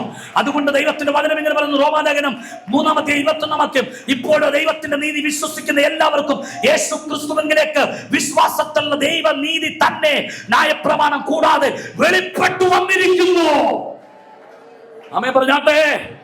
ന്യായപ്രമാണം കൂടാതെ വെളിപ്പെട്ടു വന്നിരിക്കുന്നു. ന്യായപ്രമാണം കൂടാതെ വെളിപ്പെട്ടു വന്നിരിക്കുന്നു. ഈ പകൽ ഇതിനകത്തിരിക്കുന്ന ദൈവമക്കോട് പറയാം, നമ്മുടെ പ്രവൃത്തി കൂടാതെ വെളിപ്പെട്ടു വന്ന ദൈവത്തിന്റെ നീതി നാം അവന്റെ കൃപയാൽ നീതീകരിക്കപ്പെട്ടിട്ട്. അടുത്ത വാചകം എങ്ങനെയാണ്? നാം അവന്റെ കൃപയാൽ നീതീകരിക്കപ്പെട്ടിട്ട് നിത്യജീവന്റെ അവകാശികളായി തീരേണ്ടതിന്. നാം അവന്റെ കൃപയാൽ നീതീകരിക്കപ്പെട്ടിട്ട് അടുത്ത് പറയുന്നു, നിത്യജീവന്റെ അവകാശികളായി തീരേണ്ടതിന്. കരമുയർത്തി ഒന്ന് ദൈവത്തെ സ്തുതിച്ചാട്ടെ. നിത്യജീവന്റെ അവകാശികളായി തീർന്നെന്നല്ല, തീരേണ്ടതിന്. ആമേൻ പറഞ്ഞാട്ടെ. നിത്യജീവന്റെ അവകാശങ്ങൾ 3 3 ഭാഗമായിട്ട് തിരിച്ചു കഴിഞ്ഞ എഫേസ്യ ലേഖനം 1-3 വാക്യം, സ്വർഗത്തിലെ സകല ആത്മീയ അനുഗ്രഹങ്ങളാലും അവൻ നമ്മെ ക്രിസ്തുവേശുവിൽ അനുഗ്രഹിച്ചിരിക്കുന്നു. Praise the Lord, hallelujah. Praise the Lord. രണ്ടാമത്തെ ഭാഗം അനുഗ്രഹം എന്താണ്? ഗലാത്യ ലേഖനം 3:14 അബ്രഹാമിന്റെ അനുഗ്രഹം ക്രിസ്തുവേശുവിൽ ജാതികൾക്ക് വരേണ്ടതിന് വാഗ്ദത്ത വിഷയമായിരിക്കുന്ന പരിശുദ്ധാത്മാവിനെ വിശ്വാസത്താൽ പ്രാപിക്ക തന്നെ. ശ്രദ്ധിക്കുക, അബ്രഹാമിന്റെ അനുഗ്രഹം അത് ഭൗതികവും അത് ആത്മീയവുമായി ചേർന്ന് വരുന്നതാണ്. Price the Lord. അബ്രഹാമിന്റെ അനുഗ്രഹത്തിൽ നിന്നാണ് പ്രൈസ് ദി ലോർഡ് യോസേഫ് എന്ന മനുഷ്യൻ മിസ്രൈമിലെ മന്ത്രിയായി തീർന്നത്. ആമേൻ പറഞ്ഞാട്ടെ. എന്റെ കൂടെ നിങ്ങൾ വാ. നിങ്ങൾക്ക് അതിന്റെ ഗൗരവം അറിയാത്തത് കൊണ്ടാ. ഗൗരവമല്ല, അറിയാമോ? അബ്രഹാമിന്റെ അനുഗ്രഹം ക്രിസ്തുവേശു ജാതികൾക്ക് വരേണ്ടതിന് വാഗ്ദത്ത വിഷയമായിരിക്കുന്ന പരിശുദ്ധാത്മാവിനെ വിശ്വാസത്താൽ പ്രാപിക്കുക തന്നെ. ഗൗരവം അറിയാമോ? അറിയാത്തവരെന്ന് കേട്ടെ. അബ്രഹാമിന്റെ അനുഗ്രഹം കേട്ടെ. അബ്രഹാമിൽ നിന്ന് ഇസ്ഹാക്കിലേക്ക്, ഇസ്ഹാക്കിലേക്ക് യാക്കോബിലേക്കും, യാക്കോബിൽ നിന്ന് യാക്കോബിന്റെ 12 മക്കളിലേക്കും, മക്കളിൽ നിന്നും മറ്റാരിലേക്കും പോയിട്ടില്ല. ഒരു രൂത്ത് എങ്ങാണ്ട് പറയാൻ നിങ്ങളുടെ ഇരിപ്പ് കണ്ടിട്ട് അല്ല, എനിക്ക് ഞാൻ ഇതാരോടാ പറയുന്നത് എങ്ങാണ്ട് പറയാൻ ഒരു രൂത്തിനെ കുറച്ച് കാണിക്കുകയല്ല, ഞാൻ കൃപയുടെ വലിപ്പം കാണിക്കുക. എങ്ങാണ്ട് പറയാൻ രൂത്ത് അല്ലാതെ വേറെ എവിടെയെങ്കിലും ഉണ്ടോ? ഉണ്ടെങ്കിൽ ചൂണ്ടിക്കാണിക്കുക. ഇല്ലെന്ന്. എങ്ങാണ്ട് പറയുന്ന ഒരു രൂത്ത്, അതിന്റെ അപ്പുറത്തേക്കില്ല. അബ്രഹാമിൽ നിന്ന് ഇസ്ഹാക്കിലേക്കും, ഇസ്ഹാക്കിൽ നിന്ന് യാക്കോബിലേക്കും, യാക്കോബിൽ നിന്ന് എവിടേക്ക്? 12 ഗോത്രത്തിലേക്കും, എങ്ങാണ്ട് പറയുന്ന രൂത്തിലേക്കും. നിങ്ങൾ കേട്ടെ, ഈ മിസ്രൈമിന്റെ അടിമത്തം വിട്ട് മിസ്രൈമിൽ 40 വർഷമാണ് അവർ മരുഭൂമിയിൽ കൂടെ യാത്ര ചെയ്തത്. അങ്ങനെ അടങ്ങിയ 7 കൂട്ടം ജാതികൾ ചുറ്റിപ്പാർക്കുന്ന ഒരു ചുറ്റുമുള്ള ഒരു വലിയ മരുഭൂമിക്കകത്തൂടെയാണ് ഇസ്രായേൽ മക്കൾ യാത്ര ചെയ്യുന്നത്. 40 വർഷം. 40 വർഷം. എന്റെ കൂടെ നിങ്ങൾ പറയണേ, 40 വർഷം. പകൽ അവർക്ക് ദൈവം അവർക്ക് ഭക്ഷിക്കാൻ കൊടുത്തത് മഞ്ഞിൽ പൊതിഞ്ഞ മന്നയാണ്. അവർക്ക് ഭക്ഷിപ്പാൻ ദൈവം കാടയെ കൊടുത്തു. ഒരു കണ്ണുപൊട്ടിയ കാട പോലും വഴിതെറ്റി ഹിത്യന്റെ പറമ്പിലേക്ക് പോയിട്ടില്ല. നിങ്ങൾ അതിന് ആമേൻ പറയും. എടുക്കൽ എനിക്കറിയാം. ഗതികേടാത് നമ്മൾ സംഭവമല്ലേ. എൻ്റെ കൂടെ നിങ്ങൾ വരണേ. എൻ്റെ വായിരുന്ന് മൊത്തം നിങ്ങൾ കേൾക്കും മിക്കാറോ. എൻ്റെ കൂടെ ഹിത്യന്റെ പറമ്പിലേക്ക് പോയിട്ടില്ല. ഒരു പെലിസ്തീനോ ഒരു ഹിത്യനോ യെബൂസിനോ ഹിത്യനോ അമാലേക്കരോ ആരെങ്കിലും ഒരാൾ മഞ്ഞ കഴിച്ചിട്ടുണ്ടോ? ഇല്ല. കൃത്യം പാളയത്തിനകത്ത് മഞ്ഞൾ പൊതിഞ്ഞ മഞ്ഞ പൊഴിഞ്ഞു. കൃത്യം പിടിച്ചെടുക്കാൻ പറ്റുന്ന ഭാഗത്തിൽ കൂടാരത്തിനകത്ത് 12 ഗോത്രത്തിന് കൊടിയടയാളത്തിന് കീഴിലേക്ക് കാട പറന്നു വന്ന് നിന്നു. എല്ലാത്തിനും ആമേൻ പറയും. എനിക്കറിയാം. അങ്ങ് നീട്ടി പിടിച്ചോ, ആ പാനയിലോട്ട് കയറി നിൽക്കേ. കണ്ടോ? പക്ഷെ പത്രോസ് പ്രസംഗിച്ചു കൊടുക്കുന്ന പ്രസംഗമുണ്ട്. ഈ വാക്തത്വം നിങ്ങൾക്കും. നിർത്തല്ലേ, നിങ്ങൾക്കും, നിങ്ങളുടെ ഫുൾ സ്റ്റോപ്പ് ഇട്ടില്ല, ദൂരസ്ഥർക്കും. അതിന്റെ അർത്ഥം പത്തനംതിട്ട ജില്ലയെ അടൂർ താലൂക്ക് ഏറത്ത് പഞ്ചായത്തിൽ പുതുശ്ശേരി ഭാഗം വില്ലേജില് സാറാബയുടെയും ഷൗമേന്റെ മകനായിരിക്കുന്ന റെജിപ്പാസ്റ്റിൽ അത് വന്ന് നിന്നത് ദൂരസ്ഥൻ. ഗ്ലോറി പറയുന്നില്ല. എനിക്കൊരു സംശയം. ദൂരസ്ഥൻ. ആമേൻ പറഞ്ഞാട്ടെ. അതിന്റെ അർത്ഥം എന്താ? അബ്രഹാമിൽ നിന്നും ഇസ്ഹാക്കിലേക്കും, ഇസ്ഹാക്കിൽ നിന്ന് യാക്കോബിലേക്കും, യാക്കോബിൽ നിന്ന് മറ്റ് 12 ഗോത്രത്തിലേക്ക് പിന്നെ എങ്ങോട്ടും പോയില്ല. പക്ഷെ ക്രിസ്തുവേശുവിൽ അത് വാഗ്ദാനത്ത് വന്നു. ക്രിസ്തുവേശുവിലൂടെ നിന്റെ കുടുംബത്തിൽ വന്നു. ക്രിസ്തുവേശുവിൽ നിന്റെ ഇന്നത്തെ തലമുറയിൽ വന്നു. ക്രിസ്തുവേശുവിൽ നിന്റെ തലമുറയിലേക്ക് ദൈവം കൈമാറി. ആമേൻ പറഞ്ഞാട്ടെ. ഇന്ന് പകൽ ഇതിനകത്ത് ദൈവമക്കോട് പറയാം, കൃപയുള്ള തലമുറകളായി ഈ ഓടിനകത്ത് നിങ്ങളുടെ മക്കൾ ഇരിക്കുമ്പോൾ ഓർത്തോ, ഇതെങ്ങും തടയപ്പെട്ടിട്ടില്ല. ക്രിസ്തുവേശുവിലൂടെ അത് നിന്നിലേക്ക് വന്നു, അത് ജാതിയിലേക്ക് വന്നു, അത് ദൈവത്തിന്റെ നിയോഗം. ക്രിസ്തുവേശുവിലൂടെ അതെന്റെ മക്കളിലേക്ക് വന്നു. ക്രിസ്തുവേശുവിലൂടെ അത് കൈമാറ്റപ്പെടുന്നു.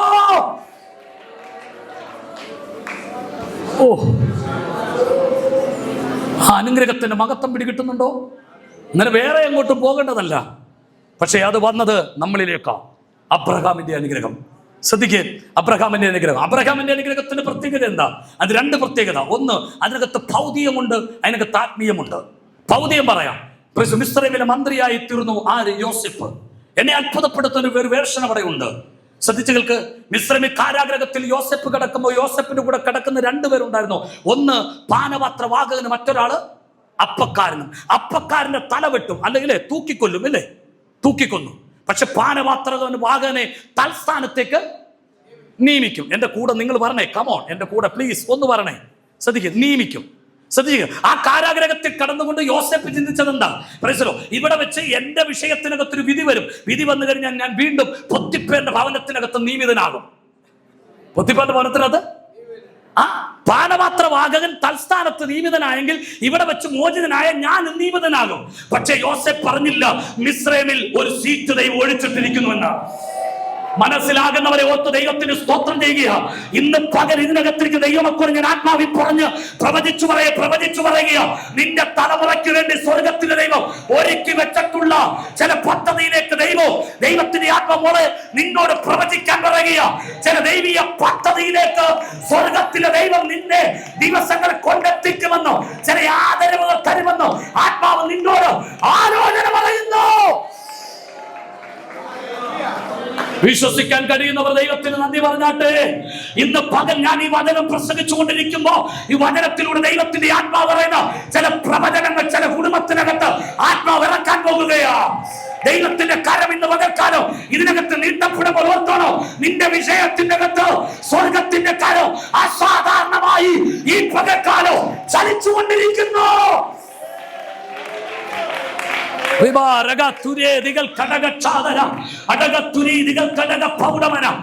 ദൈവത്തിന്റെ ആത്മാവനോട് പ്രവചിക്കാൻ പറയുന്നു. ഒരു 4 വർഷത്തിന്റെ ഇടവേള എന്റെ കർത്താവ് അവസാനിപ്പിച്ച് നിന്റെ കുടുംബത്തിനകത്ത് ഒരു ഉദ്ധാരണം വരുത്തി. നീ കണ്ട ചില മരണവും നീ കണ്ട ചില പ്രശ്നങ്ങളും അതിന്റെ നടുവിൽ സ്വർഗം നിന്നെ പുറത്തെടുക്കാൻ പോകുകയാ. വിശ്വസിക്കാൻ കഴിയുന്നവർ ദൈവത്തിന് നന്ദി പറഞ്ഞാട്ടെ. ഈ പകൽ വിശ്വസിക്കാൻ കഴിയുന്ന ദൈവത്തിന് നന്ദി പറഞ്ഞാട്ടെ. യോസേഫ് വിചാരിച്ചു ഈ കാരാഗൃഹത്തിൽ നിന്നും പാനപാത്രവാഹകനെ തൽസ്ഥാനത്തേക്ക് നിയമിച്ചതുപോലെ ഞാനും ഒരുപക്ഷെ പൊത്തിപ്പേറിന്റെ ഭവനത്തിനകത്ത് വീണ്ടും നിയമിതനാകുമെന്ന്. അല്ല യോസേഫേ, നിനക്ക് വെച്ചിരിക്കുന്ന വാക്യത്വം അത് വലുതാണ്.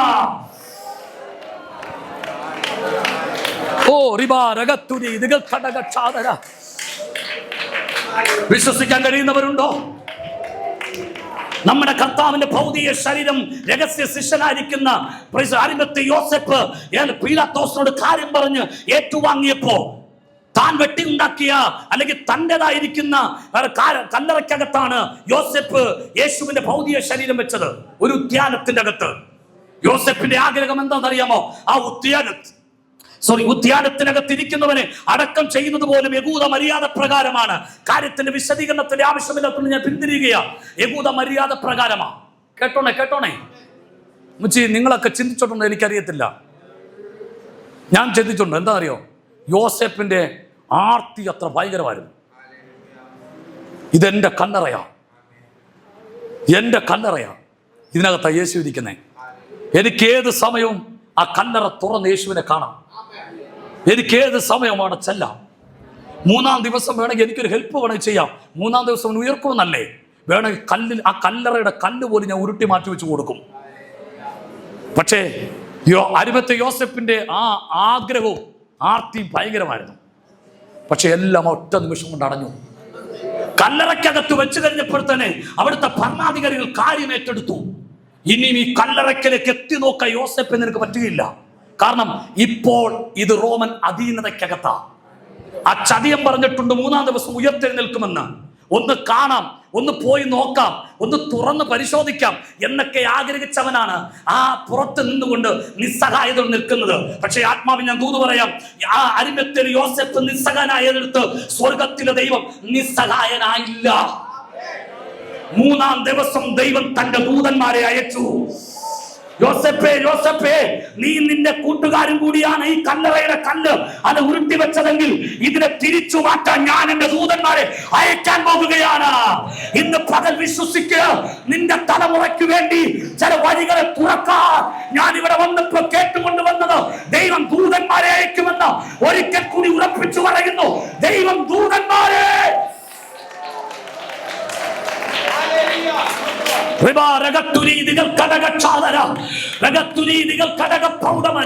ഈ പകൽക്കാലം ദൈവത്തിന്റെ ആത്മാവ് പറയുന്നു, അടഞ്ഞുപോയ ചില വഴികൾ ഈ പകൽ ദൈവം തുറക്കാൻ പോകുകയാ. അരിമത്തിലെ യോസേഫിന് പറ്റത്തില്ല, ശരിയാ. പക്ഷെ ദൈവത്തിന് അങ്ങനെയല്ല. ഇവിടെ ദൂതനെ ഇറക്കാൻ പറ്റോ? ഈ കല്ലുരുട്ടി മാറ്റാൻ പറ്റോ? ആ കല്ലറയ്ക്കകത്തിരിക്കുന്നവരെ ഉയർപ്പിക്കാൻ പറ്റോ? ഇന്ന് പകൽക്കാലം കാര്യങ്ങൾ ചെയ്യാൻ കഴിയുന്ന യേശുവുണ്ട്. ഓ റിബാ രഗത്തുരി ദിഗൽ കടകക്ഷാദര രഗത്തുരി ദിഗൽ കടക പൗഡമന. സിസ്റ്റർ, ദൈവത്തിന്റെ ആത്മാവിനോട് ഇങ്ങനെ പ്രവചിക്കാൻ പറയുന്നു. നീ വിചാരിച്ചതിനും അപ്പുറമായി ദൈവം നിനക്ക് വേണ്ടി ചിലത് ചെയ്യാൻ പോകുകയാണ്. ദൈവത്തിന്റെ ആത്മാവിനെ ജോയ് എന്നൊരു പേര് കാണിക്കുന്നു.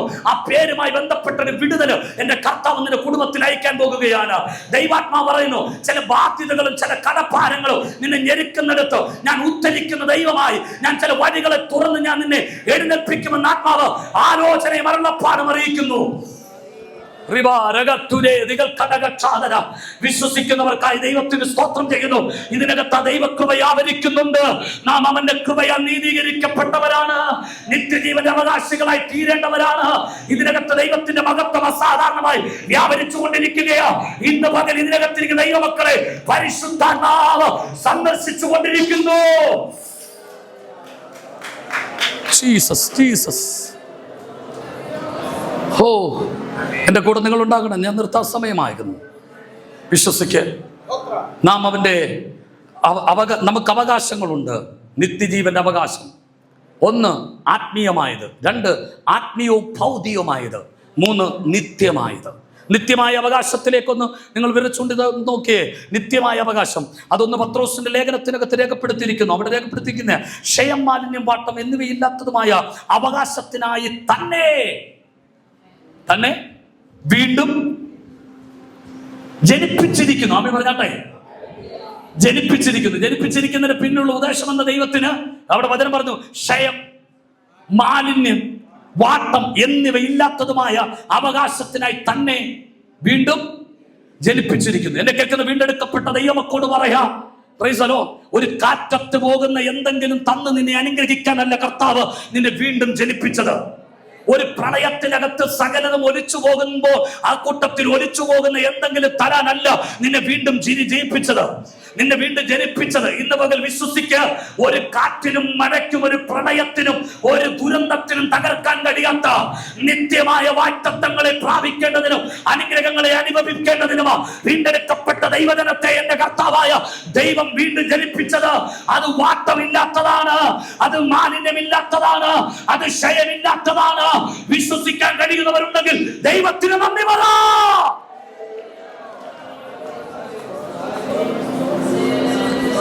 ഒരൊറ്റ വെളിപ്പാട് പറഞ്ഞ് ഞാൻ അവസാനിപ്പിക്കുക. ഇസ്രായേൽ മക്കൾ മിസ്രൈമിന്റെ അടിമത്തത്തിൽ നിന്നിറങ്ങി അവർ പുറത്തു വന്ന് ഷൂർ മരുഭൂമിയിൽ. അവർക്ക് വെള്ളം കിട്ടിയില്ല. അവർക്ക് എന്ത് കിട്ടിയില്ല? വെള്ളം കിട്ടിയില്ല. കുഞ്ഞുങ്ങൾക്കെല്ലാം അറിയാം. ഇവർ എവറോളം ട്രോഫിയൊക്കെ മേടിച്ചു വെച്ചോണ്ടിരിക്കുമ്പോൾ കുഞ്ഞുങ്ങൾക്കെല്ലാം കാര്യം അറിയാവുന്ന തോന്നിച്ചു. അവരുടെ ട്രോഫി മാത്രമേ ഉള്ളൂ, കാര്യങ്ങളൊക്കെ അറിയാലോ അല്ലേ? 3 ദിവസം വഴി നടന്നു, അവർക്ക് വെള്ളം കിട്ടിയില്ല. അവർ ഷൂർ മരുഭൂമിയിൽ വെള്ളത്തിന് വേണ്ടി പരുതി നടന്നു, പക്ഷെ വെള്ളം കിട്ടിയില്ല. അവർ വെള്ളം കണ്ടു, കുടിക്കാൻ ഓടിച്ചെന്നു. കുടിച്ചു നോക്കിയപ്പോൾ ആ വെള്ളം കയ്പായിരുന്നു. ഇസ്രായേൽ മക്കൾ കുടഞ്ഞു കടഞ്ഞ വെള്ളവുമായിട്ട് മോശയുടെയും അഹരോന്റെയും അടുക്കൽ വന്ന് ദൈവത്തോട് പെറുപിറുത്തു. അവർ മോശയോട് പറഞ്ഞു, ഞങ്ങൾക്ക് ഇവിടെ കുടിക്കാനുള്ള വെള്ളം കയ്പാണ്. മോശ ദൈവത്തോട് പ്രാർത്ഥിക്കും. ദൈവം പറഞ്ഞു, ആ ഉറവയ്ക്കരികിലോ അല്ലെങ്കിൽ ആ വെള്ളക്കെട്ടിന്റെ അരികിലോ ഒരു മരത്തിന്റെ കൊമ്പുണ്ട്, കൊമ്പ് വെട്ടി വെള്ളത്തിലിട്ടാൽ ആ വെള്ളം എന്ത് ചെയ്യും? മധുരം ആയിത്തീരും. ഇതാണ് സംഭവം. ഞാൻ ദൈവത്തോട് ചോദിച്ചു, കർത്താവ് ഇതെന്താ അവിടെ വെള്ളം കയ്പായി കിടന്നത്? നിങ്ങളൊരു വർഷം നിങ്ങൾ കേട്ടിട്ടുണ്ടായിരിക്കല്ലോ, ആംസ്ട്രോങ് എന്ന മനുഷ്യനാണ് ആദ്യമായിട്ട് ചന്ദ്രനിൽ കാലുകുത്തിയത്. നിങ്ങളുടെ ഇരിപ്പ് കണ്ടിട്ട് അല്ല വാസം, ഞങ്ങൾ വാഗത്താരത്തുകാരാണ്. എനിക്ക് ചിലതിനൊക്കെ അങ്ങ് തോന്നിപ്പോകുക ആ ഇരിപ്പും മട്ടുമൊക്കെ കണ്ടിട്ട്. അങ്ങനൊന്നും ഇരിക്കരുത്, അങ്ങ് സമ്മതിക്കണം. ശരി, ആംസ്ട്രോങ് ആണ് ആദ്യമായിട്ട് ചന്ദ്രനിൽ പോയത്, നമ്മളങ്ങ് ശ്രദ്ധിക്കേ അങ്ങനെയൊക്കെ പറയുന്നു. ശ്രദ്ധിക്കേ, നമ്മൾ പഠിച്ചതല്ലേ? ആംസ്ട്രോങ് എന്ന മനുഷ്യൻ ആദ്യമായിട്ട് ചന്ദ്രനിൽ കാലുകുത്തുന്നതിൽ ഇസ്രായേൽ മക്കളല്ല ആദ്യമേ മരുഭൂമി കാലുകുത്തുന്നു. ഓർത്തോണം, ഇത്തരും യബൂസ്യരും സകലം ഇസ്രായേലിയ കച്ചവടക്കാരും വഴി നടക്കുന്ന ഈ മരുഭൂമിയിലൂടെയാണ് ഇസ്രായേൽ മക്കൾ 40 വർഷം സഞ്ചരിച്ചത്. ഒട്ടകവുമായിട്ട് കച്ചവടക്കാർ ഈ മരുഭൂമിയിൽ കൂടിയാണ് പോകുന്നത്. ഒട്ടകവുമായിട്ട് ഈ കച്ചവടക്കാർ ഈ മരുഭൂമിയിലാണ് പോകുന്നത്. 40 വർഷം ഇസ്രായേൽ മക്കൾ അവിടെ മരുഭൂമിയിലൂടെ യാത്ര ചെയ്തു. പക്ഷേ ഇസ്രായേൽ മക്കൾ ചെല്ലുന്ന ഈ വെള്ളത്തിന്റെ അരികിലൂടെ എത്ര പ്രാവശ്യം ഹിത്തിരി പോയിട്ടുണ്ടെന്ന് അറിയാമോ? എത്ര പ്രാവശ്യം എബിര് പോയിട്ടുണ്ടെന്ന് അറിയാമോ? എത്ര പ്രാവശ്യം യബൂസിന് പോയിട്ടുണ്ടെന്ന് അറിയാമോ? എത്ര പ്രാവശ്യം അമേരിക്കയിൽ പോയിട്ടുണ്ടെന്ന് അറിയാമോ? പക്ഷെ ഇവരൊക്കെ ഈ വെള്ളത്തിന്റെ അരികിൽ പോയിട്ടേ ഉള്ളൂ. പക്ഷെ വെള്ളത്തിൽ നിന്ന് കുടിച്ചിട്ടില്ല. കാരണം എന്താ? വെള്ളത്തിൽ നിന്ന് കുടിക്കാൻ പറ്റില്ല, അത് കയ്പാണ്. കൈയിട്ടാൽ 7 വെള്ളത്തിൽ കഴിയാലും കയ്പ് മാറില്ല. ആരും കൈ ഇടില്ല. വെള്ളം കണ്ടാലേ പേടിയാ, കയ്പാണ്. ഇസ്രായേൽ മക്കൾ അല്ല ആദ്യമായിട്ടാ വെള്ളം കണ്ടെത്തിയത്. ഹിത്യരാണ്, യബൂസ്യരാണ്, ഇവരാണ്, ജാതികളൊക്കെ കണ്ടതാ. പക്ഷേ അവരാരും ഇന്നുവരെ ആ വെള്ളം കുടിച്ചിട്ടില്ല. ഞാൻ ചോദിച്ചു, ഹിത്യർക്ക് കൊടുക്കാതെ, യബൂസ്യർക്ക് കൊടുക്കാതെ, ഫെലിസ്ത്യർക്ക് കൊടുക്കാതെ, അമാലിയർക്ക് കൊടുക്കാതെ അങ്ങ് ഇത് ഇങ്ങനെ ആക്കിയിട്ട് എന്നോട് ദൈവം പറഞ്ഞൊരു വെളിപ്പാടുണ്ട്. വെളിപ്പാട് ഇതാണ്: എനിക്കറിയാം എന്റെ ജനം അബ്രഹാമിനോട് വാഗ്ദത്തം ചെയ്തനുസരിച്ച് അവര് 430 വർഷം കഴിയുമ്പോൾ അവർ പുറത്തു വരും. അവർ ഷൂർ മരുഭൂമിയിൽ കയറും. ഇവിടെ അവർക്ക് കുടിക്കാൻ വെള്ളം വേണം. ഞാൻ അവർക്ക് വേണ്ടി കരുതിയിട്ട വെള്ളമാ. പിന്നെ ഈ കയ്പ് എന്താ? ദൈവം എന്നോട് പറഞ്ഞൊരു വെളിപ്പാടുണ്ട്, ഒരു ആലോചനയുണ്ട്. കയ്പോ?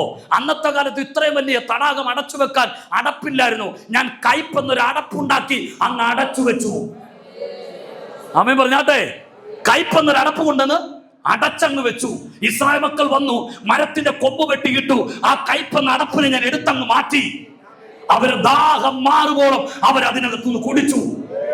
അവരവിടെ പാളയം ഇറങ്ങിയ കാലം വരെ അവരതിൽ നിന്ന് കുടിച്ചു. ഇന്ന് പകൽ ഇതിനകത്തിരിക്കുന്ന ദൈവമക്കളോട് പറയാ, നിന്റെ തലമുറ ചിലടത്ത് കാല് കുത്തുമ്പോ ചിലതൊക്കെ അനുകൂലമാകാൻ പോകുകയാ. വിശ്വസിക്കാൻ കഴിയുന്നവർ വിശ്വസിച്ചോ. 2025 നിന്റെ കുടുംബത്തിന് വിരോധമായിരുന്ന പലതും 2026 അത് അനുകൂലമാകുകയാ. ചില നിയമക്കുരുക്കുകൾ, ചില കേസുകൾ, ചില പ്രശ്നങ്ങൾ, തലമുറ മേൽ വന്ന ചില കുരുക്കുകൾ, അതെല്ലാം ദൈവത്തിന്റെ ആത്മാവിനോട് പ്രവചിക്കാൻ പറയുന്നു. അതെല്ലാം എന്റെ ദൈവം അനുകൂലമാക്കുകയാ.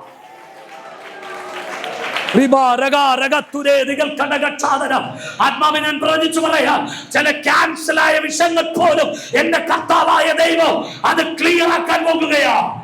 വിശ്വസിച്ചോ? ദൈവീയ പദ്ധതികൾ, ദൈവീയ വാഗ്ദത്തങ്ങൾ, ദൈവീയ അനുഗ്രഹങ്ങൾ 2026 നിന്റെ കുടുംബത്തിനകത്ത് എന്റെ ദൈവം കൈമാറും.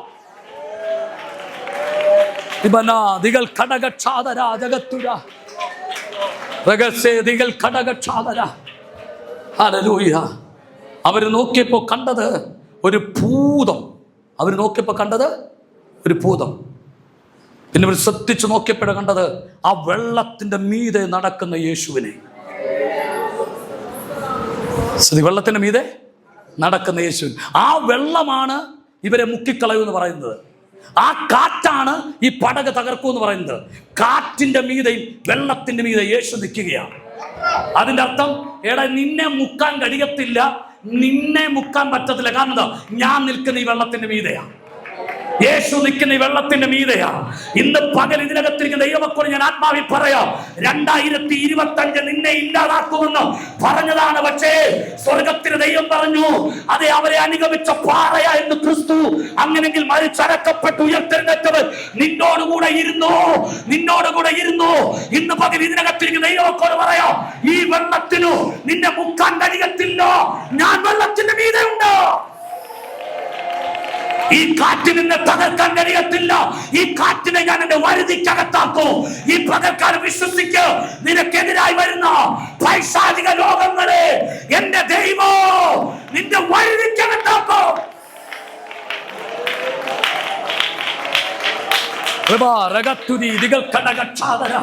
വിശ്വസിക്കാൻ കഴിയുന്നവർ ദൈവത്തിന് നന്ദി പറഞ്ഞാട്ടെ. വിശ്വസിക്കുക. നാം അവന്റെ കൃപയാൽ നീതീകരിക്കപ്പെട്ടവരാണ്. പ്രത്യാശ പ്രകാരം നിത്യജീവന്റെ അവകാശികളായി തീരേണ്ടവരാണ്. നാം അവന്റെ കൃപയാൽ നീതീകരിക്കപ്പെട്ടവരുടെ ആത്മാ പറയുന്നു, പുനർജനന സ്നാനം നമുക്ക് ആവശ്യമാണ്. രണ്ടാമത്തെ പ്രധാന വിഷയം പരിശുദ്ധാത്മാവിന്റെ നവീകരണം. വൈകിട്ട് ആ വിഷയത്തിലേക്ക് പ്രവേശിക്കാം. പരിശുദ്ധാത്മ നമ്മെ സഹായിക്കട്ടെ. പ്രാർത്ഥനയോടെ കടന്നു വരിക. ഇങ്ങനെ ആ പ്രസംഗമെങ്കിൽ വരുന്നില്ലെന്ന് ആരെങ്കിലും ചിന്തിച്ചാ വരണ്ട. പക്ഷെ വന്നാൽ നിങ്ങൾക്കൊരു ഗുണമുണ്ടാവും. പരിശുദ്ധാത്മ നിങ്ങളെ തൊടും. പരിശുദ്ധാത്മ നിങ്ങളെ നിറയ്ക്കും. പരിശുദ്ധാത്മ നിങ്ങളെ ശക്തീകരിക്കും. പരിശുദ്ധാത്മ നിങ്ങളെ ബലപ്പെടുത്തും. മുന്നോട്ട് പോകാനുള്ള ആത്മാവിന്റെ നിയോഗങ്ങൾ നിങ്ങൾക്ക് ലഭിക്കും. നിങ്ങളുടെ തലമുറയുമായി ബന്ധപ്പെട്ട് ദൈവത്തിന്റെ പ്രവൃത്തികൾ വെളിപ്പെടും. അത് വിശ്വസിക്കാൻ കഴിയുന്നവരെ ഓർത്ത് ദൈവത്തിന് സ്തോത്രം ചെയ്യുകയാണ്. ഈ പകൽ വിശ്വസിക്ക്. സ്വർഗം നമുക്ക് വേണ്ടി ഈ പകൽ നമ്മുടെ വിഷയത്തിനകത്ത് ചലിച്ചിട്ടുണ്ട്. ഒരു ഇന്റേണൽ മീനിങ് നിങ്ങൾക്ക് മനസ്സിലായല്ലോ. ഇതിന്റെ എല്ലാം പിന്നിൽ ഒരു ഭയങ്കര വിടുതലുകൾ നടക്കുന്നുണ്ട്. ഈ ഉപവാസത്തിന്റെ പിന്നിൽ, ഈ പ്രാർത്ഥനയ്ക്ക് പിന്നിൽ, ഈ ആരാധനയ്ക്ക് പിന്നിൽ, ഈ ആലോചനയ്ക്ക് പിന്നിൽ വലിയൊരു ദൈവപ്രവൃത്തി നടക്കുന്നുണ്ട്. ആത്മാവിന്റെ ശക്തമേറിയ ചലനങ്ങൾ നടക്കുന്നുണ്ട്. ദൈവത്തിന്റെ ആത്മാവ് ശക്തമായി ശക്തമായി ശക്തമായി സഭയ്ക്ക് വേണ്ടി വ്യാപരിക്കുന്നുണ്ട്. വിശ്വസിക്കുന്നവർ ഒരുമിച്ച ദൈവത്തിന്റെ സന്നിധിയിൽ ഒന്ന് എഴുന്നേറ്റ് നിന്നാട്ടെ.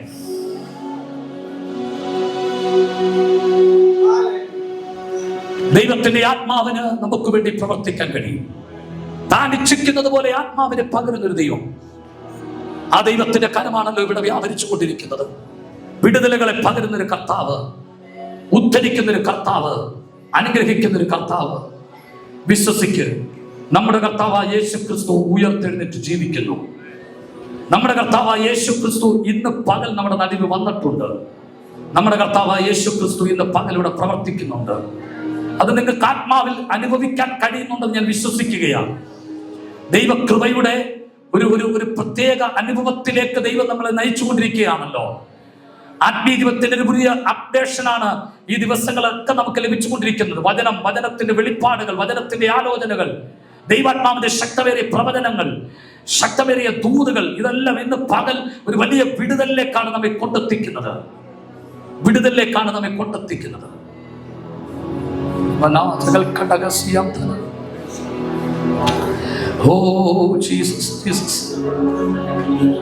ഒരുപക്ഷെ നമ്മൾ ആരും കാണാത്ത മേഖലകളിൽ ആ ദൈവത്തിന്റെ പ്രവൃത്തി ഇന്ന് പകൽ വെളിപ്പെടുന്നത്.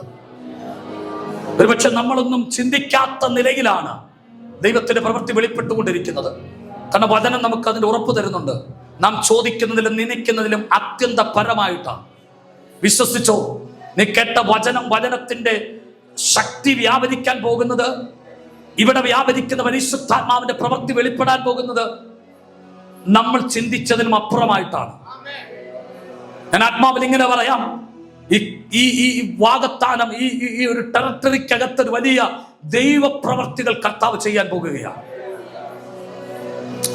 ഞാനിങ്ങനെ ആത്മാവിൽ പ്രവചിച്ചു പറയുക, ഇവിടെ പള്ളികളുമായി ബന്ധപ്പെട്ട് ദൈവത്തിന്റെ പരിശുദ്ധാത്മാവിന് ഭയങ്കര സന്ദർശനങ്ങൾ ദൈവം അയക്കാൻ പോകുകയാണ്. Price the Lord. ഇനിയും ഈ വാഗത്താനത്തെ ഈ ചർച്ചുമായി ബന്ധപ്പെട്ടൊരു ഉണർവ്, ആത്മാക്കൾ വരുന്ന, സ്നാനങ്ങൾ നടക്കുന്ന, എവിടെയോ ബ്ലോക്കായി പോയ മേഖല ഇന്ന് പകലിന്റെ കർത്താവ് തുറക്കാൻ പോകുകയാണ്.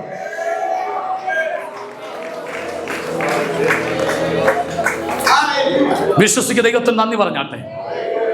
ഞങ്ങളുടെ ചർച്ചിൽ 2 സഹോദരിമാര് മറ്റൊരു വീട്ടിലേക്ക് ഇങ്ങനെ പോകുന്ന വഴിയിൽ ഒരു മരണം നടന്ന് വീട്ടിൽ ചുമ്മാതൊന്ന് കയറി ഒന്ന് കയറിയിട്ട് പോകാം എന്ന് പറഞ്ഞ് ചുമ്മാതൊന്ന് കയറി. അവരോട് കുറെ നേരം സംസാരിച്ചു, അവർക്ക് വേണ്ടി ഒന്ന് പ്രാർത്ഥിച്ചു. ദൈവം അന്നവരെ തൊട്ടു. അടുത്ത ആഴ്ച വെണ്ണിക്കുളം ചർച്ചയിൽ സ്നാനപ്പെടാതിരിക്കുക. രണ്ടുപേരും സ്നാനപ്പെടാതിരിക്കുക. ദൈവമക്കളോട് ഞാൻ ആത്മാവിൽ പറയാം, കർത്താവ് തൊടും. ദേശത്തെ കർത്താവ് തൊടും. പരിശുദ്ധാത്മാവിന്റെ പ്രവൃത്തി ദേശത്ത് വെളിപ്പെടാൻ പോവുകയാണ്. ദൈവത്തിന്റെ വലിയ കരം ഈ ദേശത്തിറങ്ങുക. അത് വിശ്വസിക്കുന്നവർക്കായി ദൈവത്തിന് സ്തോത്രം. ദൈവാത്മാവിന്റെ ഹൃദയത്തിന്റെ അകത്ത് വെളിപ്പെടുത്താത്ത ഒരു കാര്യങ്ങളും ഞാൻ നിങ്ങളോട് പറയില്ല. അത് പറയാനുള്ള അനുവാദം എനിക്കില്ല, അത് പറയാനുള്ള പ്രാപ്തിയും എനിക്കില്ല. പക്ഷെ ദൈവാത്മാവ് തരുന്ന വെളിപ്പാടുകൾ അങ്ങനെ തന്നെ ആത്മാവ് നിങ്ങളോട് കൈമാറും. അതിനകത്ത് വിടുതലുണ്ട്. വിശ്വസിക്കുന്ന ദൈവത്തിന് സ്തോത്രം ചെയ്താട്ടെ. ഞാൻ കഴിഞ്ഞ ദിവസം കുവൈറ്റിൽ ചെന്നപ്പോൾ അവിടെ ചർച്ചിൽ പ്രസംഗിച്ചുകൊണ്ടിരുന്നപ്പോൾ ശക്തമേറിയ ദൈവത്തിന്റെ ആലോചന ദൈവത്തിന്റെ ആത്മാവിനോട് തന്നു. ഇങ്ങനെ ആ രാജ്യവുമായി ബന്ധപ്പെട്ട, സഭയുമായി ബന്ധപ്പെട്ട്, ആ സഭ, അവിടെയുള്ള കുവൈറ്റുള്ള സഭകളുമായി ബന്ധപ്പെട്ട് നടക്കുന്ന ചില ഇൻസിഡന്റുകൾ ദൈവത്തിന്റെ ആത്മാവ് നമ്മുടെ ഓർമ്മപ്പെടുത്തി. അതിനുശേഷം കുവൈറ്റിൽ ഭയങ്കര വിഷയങ്ങൾ നടന്നു. ഒത്തിരി ചർച്ചകൾ പൂട്ടി, ഒത്തിരി കാര്യങ്ങൾ അങ്ങനെ നടന്നു അവിടെ. അതിനുശേഷം അന്നൊരു വെളിപ്പാട്, ഒരു ദൂത്, പ്രവചനം, ദൈവാലോചന അവിടെ വെച്ച് ദൈവാത്മാവ് പറഞ്ഞു. അത് നമ്മുടെ രാജ്യവുമായി ബന്ധപ്പെട്ട്, ഡൽഹിയുമായി ബന്ധപ്പെട്ടായിരുന്നു. ഒരു ബോംബ് സ്ഫോടനം. ദൈവാത്മാവ് പറഞ്ഞു, അങ്ങനെ നമ്മുടെ രാജ്യതലത്തിൽ പോലും കർത്തദാസന്മാരെ ഉണ്ടാകാൻ പോകുന്നു, നിങ്ങൾ ഇന്ത്യക്ക് വേണ്ടി കൂടി പ്രാർത്ഥിക്കണമെന്നൊരു ആലോചന പറഞ്ഞു.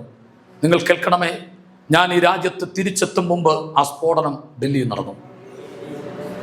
ദൈവമക്കളോട് പറയാം, നിങ്ങൾ ആത്മാവിൽ പ്രാർത്ഥിച്ചാൽ ദൈവം പ്രവർത്തിക്കാൻ പോകുകയാണ്. ഇതൊന്നും വെറുതെ പറയുന്നതല്ല. ദൈവത്തിന് എന്തൊക്കെയോ നമ്മളിലൂടെ ദൈവത്തിന് അറിയിക്കാനുണ്ട്. ലോകത്തിൽ നമ്മളിലൂടെ കർത്താവിന് എന്തൊക്കെ ചെയ്യാനുണ്ട്, നിങ്ങളൂടെ ചെയ്യാനുണ്ട്. വിശ്വസ്തനായ ദൈവത്തിന്റെ കരം ഇന്ന് പകൽ ഇവിടെ വ്യാപരിക്കുന്നുണ്ട്. ഞാനൊരു പ്രവാചകനാണെന്ന് പറയാൻ വേണ്ടിയല്ല ഞാൻ ഈ പറഞ്ഞത്. ദൈവം ഒരു ആലോചന പറയുന്നെങ്കിൽ അതിന്റെ പിന്നെ ദൈവത്തിന് ഭയങ്കര കരം ചലിക്കുന്നുണ്ട്. പറയുന്ന പ്രവാചകൻ, പറയുന്ന ദൈവദാസൻ, അദ്ദേഹത്തിന്റെ ഇത്ര വർഷത്തെ പഴക്കമോ പരിചയമോ ഇതൊന്നുമല്ല നിങ്ങൾ ചോദ്യം ചെയ്യേണ്ടത്. മറിച്ച് നിങ്ങൾ കർത്താവിൽ വിശ്വസിക്കാൻ തുടങ്ങിയ ദൈവം പ്രവർത്തിക്കാൻ ശക്തനാണ്. അവസാനത്തെ ഒരു 4 സെക്കൻഡിനകത്താണ് നയമാന്റെ കുഷ്ഠം മാറി. 4 സെക്കൻഡിനകത്താണല്ലേ. ഒരുത്തൻ വെള്ളത്തിൽ മുങ്ങിപ്പൊങ്ങുന്ന 4 സെക്കൻഡാണ്. 6 പ്രാവശ്യം മുങ്ങിയിട്ടും നയമാന്റെ കുഷ്ഠം മാറിയില്ല. അവസാനത്തെ 4 സെക്കൻഡിൽ മുങ്ങിപ്പൊങ്ങിയപ്പോ അവന്റെ കുഷ്ഠം മാറി. ഇന്ന് പകൽ എത്ര പേര് വിശ്വസിക്കുന്നുണ്ട്? ഞാൻ ഈ കുഞ്ഞുങ്ങൾക്ക് ശുശ്രൂഷ കൈമാറുകയാണ്. പരിശുദ്ധാത്മാവ് സഹായിക്കട്ടെ. ഹല്ലേലൂയ.